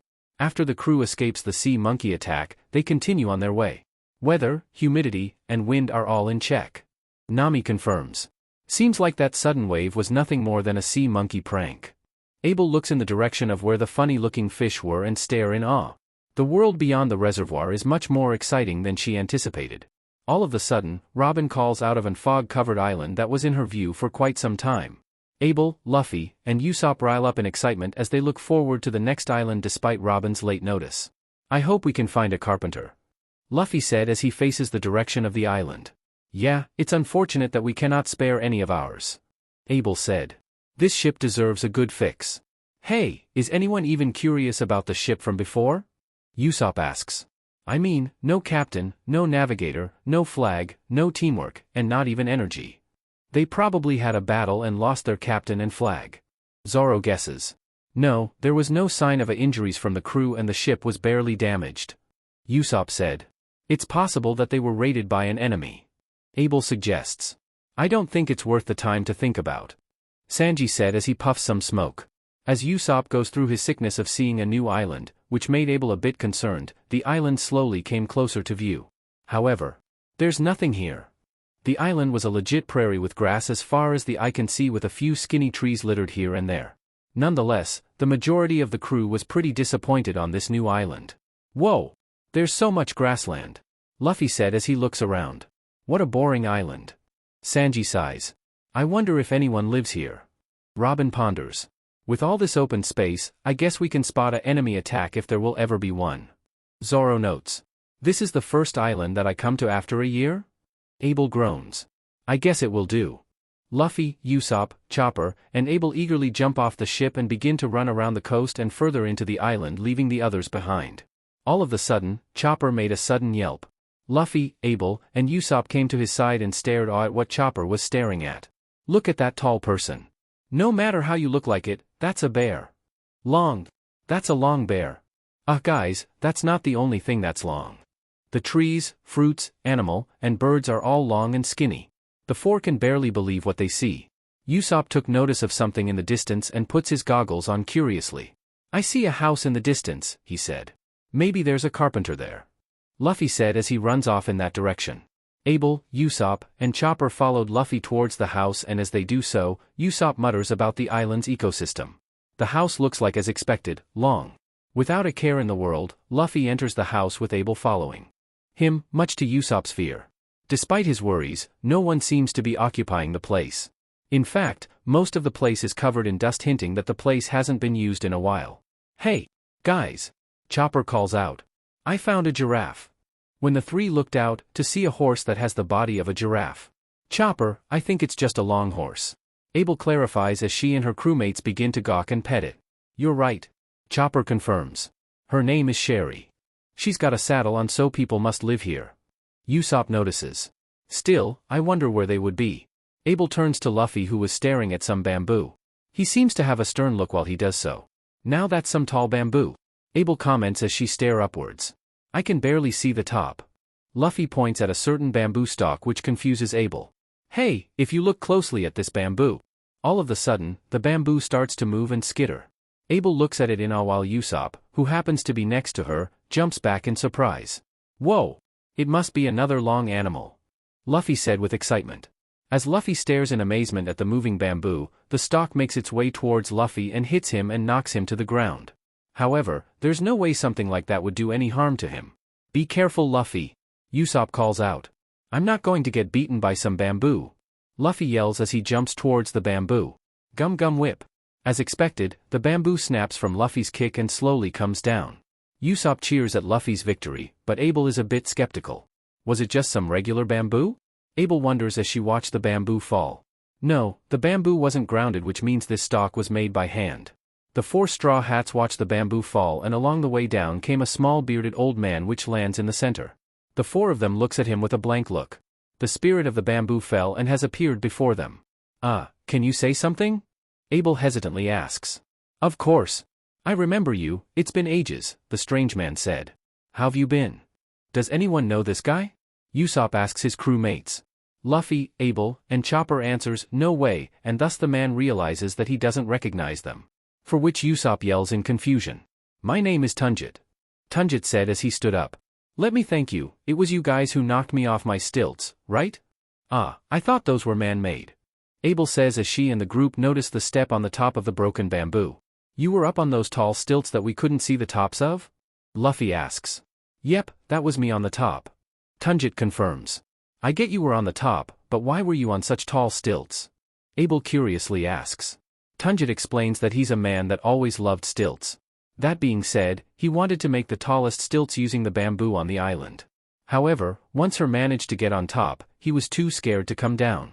Not only that, but the stilts continues to grow as time goes on, and so it was harder to get down, and so he survived off the fruits that were on the top of the trees. Apparently, Tunjit stayed on those stilts for the past decade. You was up there for 10 years? Abell asks. You sure are dumb. I sure was scared. Tunjit adds. That's all you have to say for the past decade? Usopp asks with a dropped jaw. Speaking of, do you know why everything in this island is so long? Luffy asks the old man. I mean the trees, animals, everything. I see. Tornit said. You guys are new to the place. Tornit explains that everything in the vast plain feels free, and so the animals and plants grow longer and taller. He continues to teach the four about the different animal names, which he just extends the name. For example, a duck here is called a duok and a dachshund is called a dachshund. However, some animals, like the snoo leopards, looks more wide than long. As thanks for saving him, Tornit offers the straw hats to come to his place, despite them already entering it. In this village, we pride ourselves with the milk we get from our cattle, Tornit said as he looks around his house. But where's the village and cattle? Luffy asks as he looks across the plains. Where's the village? Tornit asks himself. Oh well, it has been 10 years. Good thing I have some milk stored here. Is the milk even good after 10 years? Usopp asks. When Tornit finds his milk, a strange stench fills the air and makes Usopp and Abel's nose crinkle. Tunjit hands some sort of lumpy white chunk to Usopp, which is obviously the milk. Here, have some cheese instead. Tunjit hesitantly said. Throw that 10-year-old milk out. Usopp yells. Despite Usopp's warning, the old man decides to eat it instead, claiming that his stomach is stronger than theirs. Luffy tried to eat some, but Abell stops him. Just as expected, Tunjit almost passes out on the stop, asking for a doctor to save him. Thankfully, Chopper was there and diagnosed him with food poisoning. Not surprising. The reason why there is no village is because me and the people living here are nomads, Tunjit said after recovering. We travel from one place to the next. Is that why there's no village here? Chopper asks. Yes. You see, this is the Long Ring Long Island, Tunjit said. The island is actually a ring shape, and when the tide rises once a year, it covers the lower part of the island, and so it becomes 10 separate islands. Tunjit continues his explanation of the island and how he and his people live off the land. Apparently, every 3 years, the village will use the opportunity of the low tide to cross the land and into the next valley. After a decade, the village should be 2 islands away, and so that's the reason why the village no longer exists in this location. That being said, it would take at least another 20 years for Tunjit's village to finally come full circle to where he is right now. However, Tunjit said that there is a way to overcome this. If I had a horse, then I can make traveling across the land easier, and it will take about 5 years in comparison. Tunjit said. Horses are the most beautiful and graceful animals here, and without a horse, we cannot cross the bridges in time before the tides rise once more. Can you use a ship? Luffy asks. No, we have no navigational skills and log poses won't work since this is actually one big island. Tunjit explains. I can wait 20 years. Sounds pretty lonely. Abell says. Wait, aren't horses here called horses? Chopper asks. Oh, that's right. There's a horse outside, Luffy said with a smile. The 5 went outside and around the house to show Tunjit the horse Sherry, and much to everyone's surprise, she stayed here for 10 years waiting for Tunjit to return to her. Tunjit and Sherry hugged and cried as they reunited. Tunjit instantly got on Sherry and took her for a run across the plains. What a loyal horse, Abell said as she watches the horse gallop. She waited 10 whole years to return and never thought of abounding her friend. She must love that old man. Usopp adds. The 4 pirates watch as Tunjit and Sherry laugh and neigh as they ride together. The crew couldn't help but stare in awe at how graceful the horse can run and jump. Bang! All of a sudden, blood came flying and Sherry fell to the ground, which also sent Tunjit flying. What the? The horse. Mr. Luffy, Abell, Usopp, and Chopper quickly ran up to Tunjit and Sherry. Sherry seems to be hurt and is whining in pain. Are you two alright? That was definitely a gunshot. As the Chopper inspects the horse, the sound of strange laughing and talking can be heard. Over the horizon, Luffy and Abell saw 3 figures. Eventually, the figures walk closer for the duo to see 2 men and a woman. Who the hell are you? Luffy yells furiously. Abell stood by his side with an equally angry look. Do you not know who I am? Asks the starch-haired man. He actually doesn't recognize my face. I don't care about your face, Luffy roars. But I will kick your butt and send you flying. Apparently, the man was weak to insults and sulks instead of retaliating back. The woman tries to comfort the man, but the large man next to him seems to find his depression funny and tries to hide his laughter with no avail. I'm the great man as Foxy and I always get what I want, Foxy said proudly. I just so happen to shoot the horse for fun. Don't give a damn about it in the least. Seeing the opportunity, Luffy charges into attack and Abell prepares to follow suit.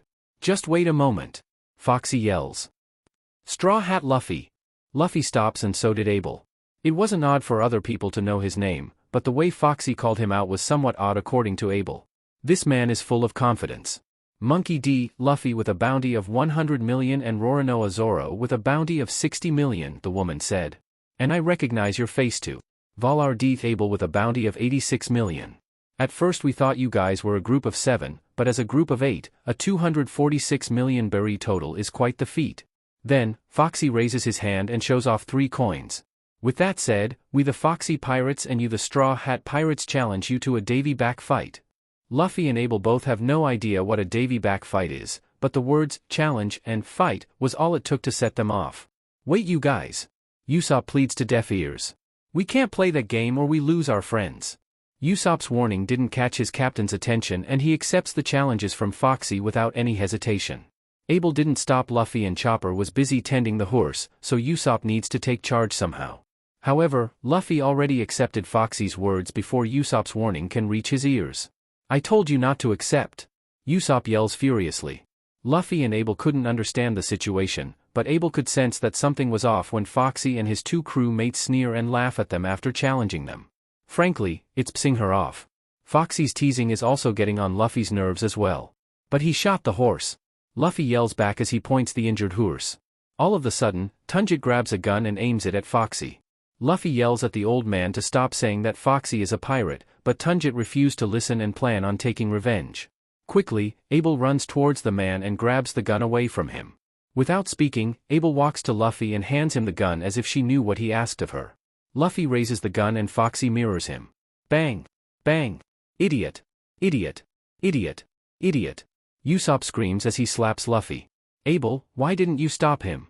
'Cause I didn't feel like it. Abell said without a hint of regret. Do you guys know the horror of this game? Usopp asks Luffy and Abell. Why did you have to accept? All we have to do is win. Luffy bluntly said and Abell nods in agreement. Alright, the game has officially started. Foxy yells to Luffy. You think you can beat us? Of course I can split head. Luffy yells back.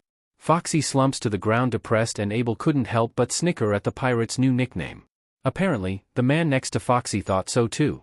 Tunjit and Sherry are pleased with Luffy accepting the challenge in their stead and that fired him up even more. With that, the Davy back fight will begin. Some minutes later. When the crew finally met up together, Luffy, Abell and Usopp were surprised to see the Going Merry surrounded by buoys made by the Foxy Pirates. Apparently, if Luffy didn't challenge him from before, then he would have challenged Foxy here upon seeing Merry held hostage. Soon, the Foxy Pirates begin to set up tents and stands as if they are preparing for a festival in response to the start of the Davy back fight. Food, souvenir, and other things were being up for sale. Maybe taking the challenge wasn't so bad, looks pretty fun. Wow, what a festival! Abell said with excitement. Are they all the Split Guys crewmates? Luffy asks. As soon as you accepted, these guys immediately begin to building. Zoro explained. Too much work for a game that we will win if you ask me. As everyone gets food and settles, Luffy and Foxy gets on the main stage as to represent each other's crew. The girl that was with Foxy, Porch, goes to the mic and begins to explain the rules. Rule number 1. The crews and flags lost in a Davy back fight can only be taken back by another Davy back fight. Rule number 2. The person chosen from the crew must swear loyalty to the winning team. Rule number 3. A flag that is taken away must never be used again. Also, if anyone breaks the rules, they will be sent to Davy Jones' locker, hence the name. Other rules include no changing when the game starts after Luffy and Foxy made the oath to accept and honor the rules. The 3 coins that Foxy had with him were tossed in the sea as a way to start the game. After giving Chopper an explanation on who Davy Jones is, the Straw Hat Pirates regroup. Okay, so there are 3 challenges and so the 8 of us are split into 3 groups. Sanji said. DMNU. It's all your fault. Usopp and Nami were pushing their fists into Luffy's face in frustration. If we win, then we can get a repairman. Luffy counter-argues. Who would want a crew mate from that crew? Usopp asks. There's racing, sports, and combat. Zoro said as he read the agenda. I'll take combat. As if, I'm taking combat. Luffy yells. No, let me. Sanji butts in. My legs are itchy already. I do better at combat. Abell argues. Unfortunately for Zoro and Sanji, Luffy and Abell will be on combat. Usopp, Nami, and Robin will do the race and Zoro, Sanji, and Chopper will be doing sports. Good for you, you 3 are up first. Abell said smiling at her 2 depressed crewmates and the nonchalant one. I can't believe I'm stuck with this guy. Zoro sighs. That's my line. Sanji said. Abell couldn't understand why those 2 don't get along, but she'll just assume it's a rivalry thing. Soon, the first event begins and it starts off with the first group prepping for what is called the donut race. After making a boat or raft out of the 2 oars and 3 barrels given, both parties will race around the island from one point to the next. Unfortunately for the Straw Hat crew, Usopp doesn't know a lot about craftsmanship, and so boat making isn't something he can pull off greatly. Eventually time went up and both teams presented their boats. The Straw Hat's flimsy raft, called the Barrel Tiger, can at least float and hold the 3 crew mates, so not all hope is lost. "You gotta be kidding me," Sanji said as he looks at Foxy's team. "A fishman and a shark?" Usopp asks the announcer. "Is that even allowed?" "There's no rule saying fish aren't allowed," counters Portia. "We will make you sink." "Bring it on." Nami challenges. The announcer tosses the 2 racing parties a log pose and prepares to count down. "Ready. Down it." Bang. Boom. Bang. The audience grabs some large firearms and beginning shooting at the trio. Weapons were allowed in the fight, but no one thought the audience could get involved too. The bullets barely missed the raft, but it didn't matter as the waves churn and toss the little boat into the air. Luckily, the boat didn't turn over once it hit the waves, and it's an even bigger miracle that the small thing didn't break. "How dare you try to hurt Nami and Robin?" Sanji yells as he kicks those with firearms.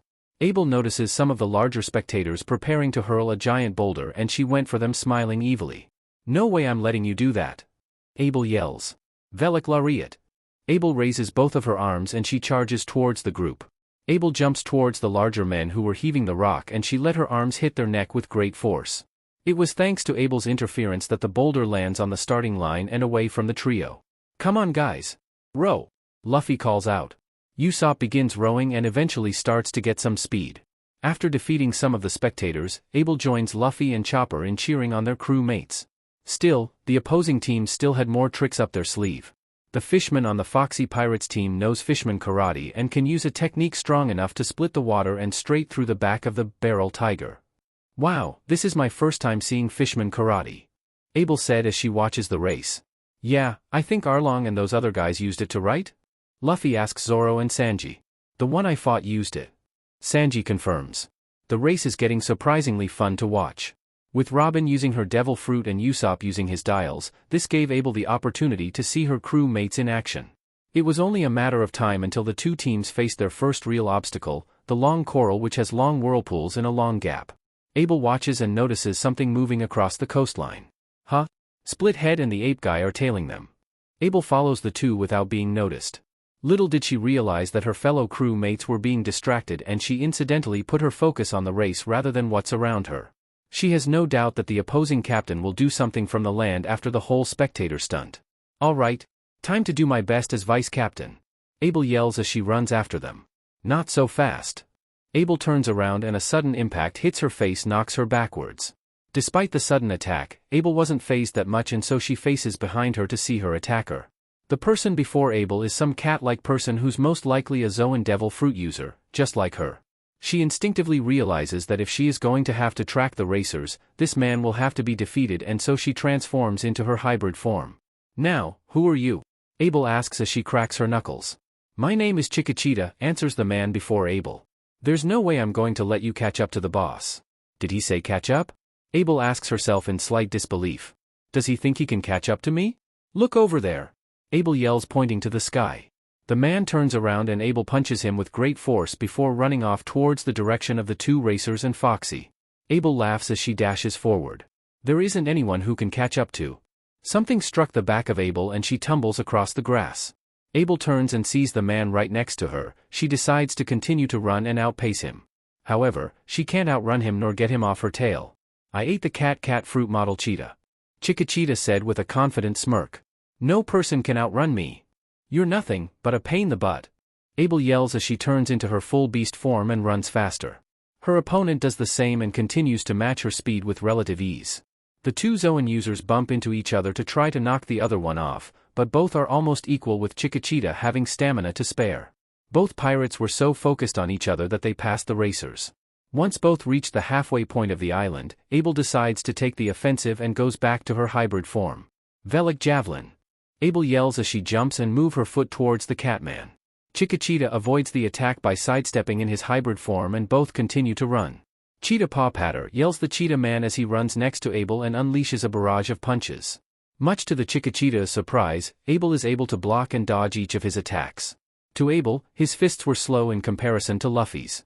After his attack, Both put some space between each other.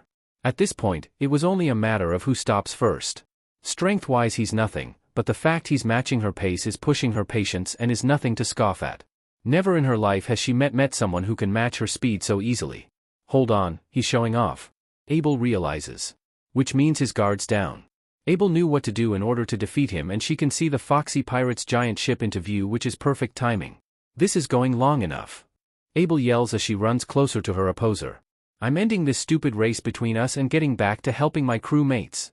Abell grabs Chiquitita by the neck much to his surprise, and she grips him, causing him to GG. Thanks to his overconfidence, the cheetah man was always by Abell and neither went ahead or behind her with little care on what she would do. She then grabs his collar and drags him across the ground as he continues to run forward. Chiquitita grunts and coughs as Abell continues to run. Ouch! Hey, what are you planning to do? Chiquitita manages to ask desperately. Abell smiles as she sees one of the food stalls come into view. She then raises Chiquitita off the ground and slides across the ground to slow her momentum. Rap sling. Abell yells as she throws her opponent into the air. The cheetah man screams in fear, catching the attention of the people in front of him. Eventually, he smashes into the food stall in front of him and tumbles a few meters before landing into the next stall. The Foxy Pirates were stunned to see their combatant knocked out from Abell's shoulder throw. Abell reverts back to normal as she finally skids to a complete stop. She laughs triumphantly knowing she managed to defeat him. DMN it. I was supposed to help my crew mates. Abell said, freaking out. Are they behind me or did I pass them? Abell could hear explosions and yelling behind her and see the two teams making their way to the goal. Abell sees Luffy and the crew continue to cheer and figures that her efforts were for naught and might as well join them. Unfortunately, she didn't notice Foxy behind her and forgot about him completely. Hey guys. Look like I made it in time. Abell calls out. Where did you run off to? Zoro asks. I tried to get a good close-up, but I ran into some trouble. Abell explains, pointing to the destruction behind her. I accidentally ran around the island and past them. Everyone quickly focused back to the race to see their crew mates in first place. Luffy, Sanji, Chopper, and Abell cheer for Nami, Usopp, and Robin as they made their way to the finish line. I feel sorry for you guys, said one of the Foxy Pirate crewmen. You guys already lost. What do you mean? Our crew is ahead. Luffy said. Our captain is like you, the man said with a smirk. He's a devil fruit user. It was too late for anyone to understand what the crewman was saying. Slow beam. Abell's move set for Chapter 10. Velik Lariat. Abell propels herself towards her opponent and performs a lariat with either one or both arms. Velik Javelin. Abell uses Rap Lance in hybrid form while using her talons to strike an opponent rather than her foot. Rap Sling. Abell throws an opponent object single-handedly with great force. Everyone was shocked. The Straw Hat Pirates on the shore watch as Nami, Usopp, and Robin suddenly stop and let the opposing crew pass them and reach the finish line. The Foxy Pirates cheer and gloat with absolute delight at their victory. Eventually, Foxy begins to join the crowd and starts yelling about taking a crew mate. Someone explain to me on what happened back there. Sanji yells towards the crowd. We were about to win. Yeah, you were about to, laughs one of the crew members. The crew quickly got close to the trio who are still floating in the water. The three on the raft were out of breath and are still recollecting on what has happened. We thought we were going to win too, Nami says after she recollects herself. But, once that beam hit us, I couldn't move my body. No, we could, but really slowly. Luffy and the others helped the three onto the shore and Nami and Usopp slumps to the ground in disappointment. When we recovered, the enemy already won. Usopp said with a defeated tone. What did he do? Luffy asks as he faces the cheering crowd. Soon, Foxy approaches the Straw Hats while letting out a laugh. That was too easy, laughs the split-headed man. Thanks to my Neuroproton. Neurophoton? Abell repeats. Indeed, it is an atom not discovered by scientists yet. Any form of life or liquid hit by its radiation will not lose energy, but its physical velocity is dramatically decreased. Foxy explains. What kind of crap are you talking about, stupid? Luffy yells. Foxy slumps to his knees in response to Luffy's insult. This caused Portia to comfort her captain while Abell snickers loudly. Something like that isn't possible. Nami counters. Not possible? Haven't you learned that anything is possible in the Great Seas? Foxy asks. Anyways, anything that my Neurophoton touches will slow down. That is the Neurophoton. Why didn't you say so, split head? Foxy ignores Luffy's comment and reveals himself to be a slow man who ate the slow devil fruit. Thanks to his crewmate Hombog, Foxy gave the crew a more close-up example. The large man shot a cannonball at his captain, but thanks to Foxy's Noro beam, the cannonball slowed down. It was as Foxy said, he really can slow anything down. According to Foxy, the effects wear off after 30 seconds and whatever is slowed down will gain its momentum back. In this case, the cannonball that was slowed down returns and hits Foxy, further proving his point. Regardless, the sad fact is that Foxy's team won and now he can choose one of the 8 crew mates. The first I take is you, Foxy yells as he points downwards. The doctor, Tony Chopper. The pirates didn't hesitate and grab the reindeer and carries his to their side. Luffy, Nami, Usopp, and Abell can only watch in horror as a valuable crew mate is taken from them. However, rather as a doctor, they see him as a pet. Those beaches took Chopper because he looks like a rare pet. Sanji angrily said. Is he a collector of rare pets? Nami asks. Hopefully not a collector of rare pelts. Robin adds.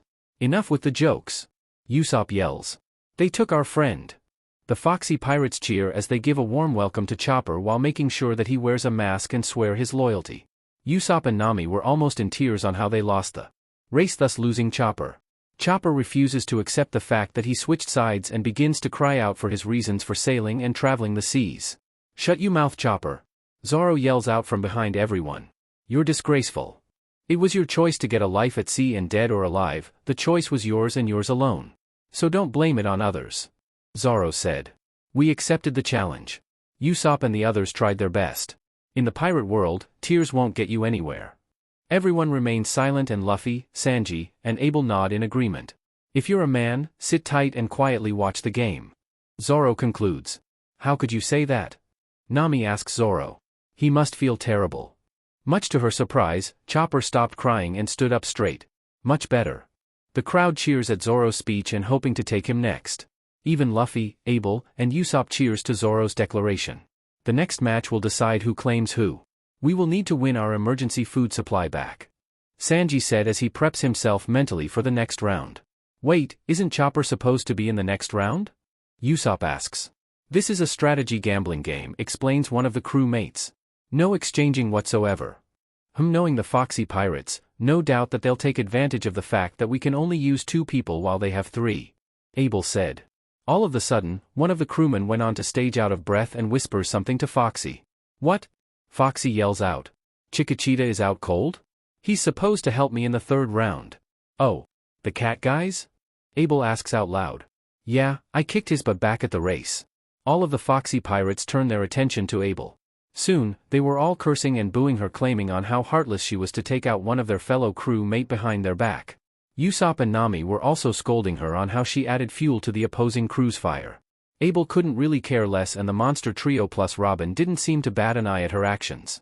Men, we will avenge our comrade due to this beach's meddling. Foxy yells, pointing at Abell. All of a sudden, Abell had an idea that can work for her crew's advantage. She pushes Usopp and Nami away and advances towards the stage where Foxy is at. If you really want to make me suffer, why don't you beat me in the next round? Abell asks Foxy. Didn't you forget? Foxy asks, laughing at Abell's arrogance. No exchanging teammates. Got him.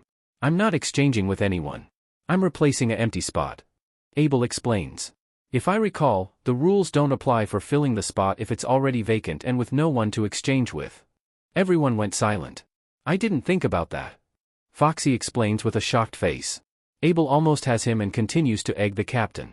You're pretty confident that you can beat us in the next match, but if your fighters are like that guy, then they can't be all that tough. Abell said with a smug face. Or are you afraid that if you add a girl to the ball team that you will lose? That finally broke Foxy's patience and his anger couldn't be held back. You're going to play in the next round and you will face the groggy monsters. Foxy declares. Once you're in that ring, you will regret ever making a fool out of me and my crew. Challenge accepted. Abell said as she triumphantly walks back to her crew. Now we have even teams. Luffy said with a laugh. Good going, Abell. Despite the captain's compliment, Zoro and Sanji didn't really appreciate her help. I don't need your help. Zoro said as he makes an unpleasant face. A lady shouldn't sully her hands in a sport where cheaters can appear at any moment. Sanji adds as he puffs some smoke. You two can calm down. I'll do the main stuff and you can back me up. Abell said, ignoring the other two. Ha! After a short while, everyone meets at the next event, the Groggy Ring. The main purpose of the game is pretty much get a ball in the ring. The field was pretty big with enough space to pull whatever stunts you want. Each team has a ball hat that they must get on the opposing ring. Zoro quickly made Sanji the ball man, which Sanji angrily rejects. Abell begins to wonder if these two can even accomplish teamwork and is now glad she is able to get into this event. All of a sudden, the sound of music fills the air and everyone turns to the Foxy Pirates ship and watch the mouth of the fox slowly fall down, revealing the team players. An undefeated team, the Groggy Monsters. Their 3 members consist of Hambog, Pickles, and a half-fishman half-giant named Big Bang. Big Bang is the one with the ball hat, which causes Usopp and Nami to shudder, but their presence doesn't seem to faze their team. Those are some pretty large players. Sanji notes. No problem. Zoro says as he cracks his neck. Is this where my debut starts? How fitting. Abell said, smiling. From above, the announcer from above introduces the Straw Hat team as the Violent Chef Sanji, Pirate Hunter Roronoa Zoro, and Fang's Volour D. Abell. The Groggy Monsters are unfazed by their opposing team calling them small while laughing for no apparent reason. The ref decides the match with a coin flip, and as expected the Foxy team gets to decide on where the ball person goes. Much to Abell's misfortune, Zoro and Sanji are still arguing about being the ball man. Yo! Ball guy, stand over there. Zoro calls to Sanji. Shut up. You're the one who put this on my head. Sanji argues. How am I supposed to look handsome in this? Hey Sanji, you look good in that. As if it does. I'm not falling for that. Abell smacks the head of the two, stopping their arguing briefly. Why don't you decide it with rock paper scissors? Abell suggests as she tries to calm her crew mates. The two agree, but it slowly leads to more arguing. Thankfully, Nami wooed Sanji into wearing the ball, which gave Abell some relief. However, you look good, as the Prince of Idiots. Zoro casually said. The two burst into combat, which made Abell laugh a bit. The ref stops the two, telling Zoro that he can't have his sword, saying weapons aren't allowed. Zoro obliges to the condition and willingly puts his 3 katanas to the side. Are you sure? Sanji asks. A swordsman without a sword is better than you. The two fight again, causing Abell to laugh out loud this time. For some reason, finding these two fighting over such trivial things is hilarious. However, the match needed to go underway and the 3 get into position with Sanji in the opponent's side and Zoro and Abell standing in the back. Abell could somewhat hear Sanji arguing to the trio while they laugh it out. So we pretty much have to knock the big guy into that small ring? Abell asks Zoro in confirmation. And we lose when the chef lands in our ring. Zoro concludes. Seems easy enough. Abell smiles in agreement and the whistle goes off. Abell runs towards the trio without much of a plan, but to assist Sanji. The big man, Pickles, charges towards Sanji, but Sanji jumps above, attempts to attack Big Bang while Pickles charges straight for Abell. Big tackle. Bring it. Abell puts her arms up and attempts to stop the round man with her hands. Despite her immense strength, Pickles' tackle was stronger than she anticipated and she couldn't absorb the full blow, which allowed the man's tackle to hit Abell's body. Still, she was able to stop him. Caught you, Abell said with a confident look. Do you think catching me would stop me? Pickles asks Abell. Spinning tackle. Pickles starts spinning in place and so Abell gets struck and is pushed back. Abell growls as she allowed her opponent to go. When she looked back to Sanji, she was stunned to see him running in place on the fishman's arm. It wasn't before the fishman slapped Sanji off his arm and towards their ring. Crap! Abell whispers as she runs towards Sanji and Zoro. All of a sudden, the giant fishman charges towards Abell and slides across the field from behind her. Ground-shattering rebound. Big Bang said. The fishman caught Abell by surprise and so she took the fishman slams into her, making her bleed a bit. Abell saw the fishman hit Hambog into the air, catching Sanji. Abell fears the worst for a brief moment, but she had utmost faith that her teammates wouldn't let the opponent get their way. As expected, Sanji got out of Hambog's grasp and kicks him while Zoro throws Pickles while he was off guard. The duo's interference caused their two opponents to collide, letting their heads hit each other. Abell quickly ran over to make sure her teammates were alright. You guys good? Abell asks. It was his fault. Zoro and Sanji answers in union, which causes them to argue again. Abell was about to laugh, but the 3 notices a shadow from above. Incoming! Abell yells as she, Zoro and Sanji jumps away from a giant foot. Toe pad dance. Abell, Zoro, and Sanji starts running away from the giant fishman whose feet has blades on the bottom of it. Usopp yells at them, but what could they do against him? Sanji yells to the ref, but he turns and whistles away. Sanji made his way and begins to attack the ref with his shoe. DMN that ref. Zoro mutters. Abell, can't you use your devil powers? My claws won't be able to do enough damage to stop someone as large as him. Abell said as she runs alongside Zoro. Even if they did, I don't he will let me do so with that axe. Zoro looks behind him to see the giant Voton swinging an axe with the size fit for the man. This isn't fair. Zoro yells as he and Abell run faster. Abell turns and jumps towards Big Bang's axe and tucks in her legs and somersaults in place. Velik partisan. Abell yells as both of her feet strike the axe head. The crowd were shocked at Abell's strength since no one so far was able to shatter Big Bang's axe. Even the fishman himself was taken aback. However, the fact the Abell was airborne left her vulnerable, and so Big Bang slaps her to the side and resumes to stomping. DMN it. Zoro mutters as he watches Abell land to the ground. We need to find a way to bring this guy to the ring. When Abell gets up soon after, she sees Sanji joining Zoro in running around. She was about to assist them in some way, but she heard laughing from behind her. It's time to take our revenge. Abell turns to see Hambog with iron wrist guards and knuckles, while Pickle's shoulder pads now have spikes attached to them. Both were sneering and giggling evilly as they approached Abell. The announcer called them out, but the ref appears to be doing back stretches. You got to be kidding me. Abell sighs as she puts a fighting stance.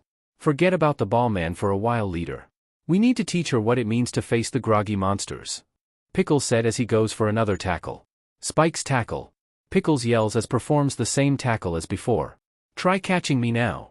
Abell's first thought is to avoid the tackle by any means necessary, and so she moves to the side. However, Hambog was waiting for and slams his fists into Abell several times, causing her to bleed. Abell recollects herself and punches back, but it only causes her fist suffering as her punch collides with the brass knuckles. Luffy and the others scream with worry. Hard! Abell yells as she grips her hand in pain while blowing on it. Hambog took the opportunity to elbow Abell in the face, causing her to bleed immensely from the face and mouth. Abell couldn't recover from the Hambog's sudden attack and didn't notice Pickle. Pickle had jumped above Abell and begins to start spinning with his shoulder aiming towards the ground. Drilling tackle. Pickle's spiked shoulder lands on top of Abell and he constantly spins as he does so. Abell couldn't do anything as the spikes dig into her body, causing blood to fly. Once Pickle finished his attack, he jumps out of the way, which gave Abell the recover a bit. After a few seconds, Abell hears Sanji fall to the ground right next to a fallen Zoro, and so she tries to get up to help. However, a collab spike tackle from Pickles and brass knuckle punch from Hambog knocks Abell away, causing her to land a few feet away from her current position and near her fallen comrades. Still, even after the bombardment of attacks, she tries to get up again. I'm not going down, she mutters as she looks and watches two giant fists fall towards her. Ah sure. Loach pound. Big Bang slams his fists on top of Abell, which shook the ground. Once the giant fishman stands up, Abell is revealed to be out cold. In fact, all three seem to be out for the count due to the various attacks. The groggy monsters cheer triumphantly at their victory as they show off to the crowd. The announcer from above said that if all of opposing team players are knocked out or dead, then the victory goes to the opposing team. Hey, you think you guys can cooperate 4.10 seconds? Everyone looks in silence as a wounded Abell stood up with arms crossed while looking down at her two comrades. Luffy, Usopp, Nami, and Chopper cheer at Abell's determination to withstand the beating. Sure. Zoro and Sanji said in union as they stood next to Abell. Abell's moveset for Chapter 1-1. Velik partisan. Abell jumps then somersaults with her legs tucked in and outstretches her legs, letting both of her feet collide with the target. Due to the creation of Yuta's idol, this fanfic will be discontinued. Since this is my first One Piece story, I'm pretty sad. However, regarding Abell, she will make an appearance in the new FIC and references from this story will be added and mentioned in the new one, so if you enjoyed this story, be sure to check out my newest FIC. Yuta's Idol is a FIC that is based off of the newest One Piece movie, film Red. In short, the plot of the story is a what-it scenario where Yuta has slight feelings for Luffy and was conscious when she destroyed Elegia via Tot Musica. I'm very proud of this new work and hope you will all take the time to read it if you like this FIC. Thank you all for supporting this FIC, and I hope you can show your support in my latest work. Goodbye. He's my captain, my friend, and my savior. It was fun while it lasted. Okay, sadly the chapter is over, and if you enjoyed the video, just leave a like and subscribe with post notification, so when the next chapter is ready, you will be notified. Okay, see you in the next video. Bye.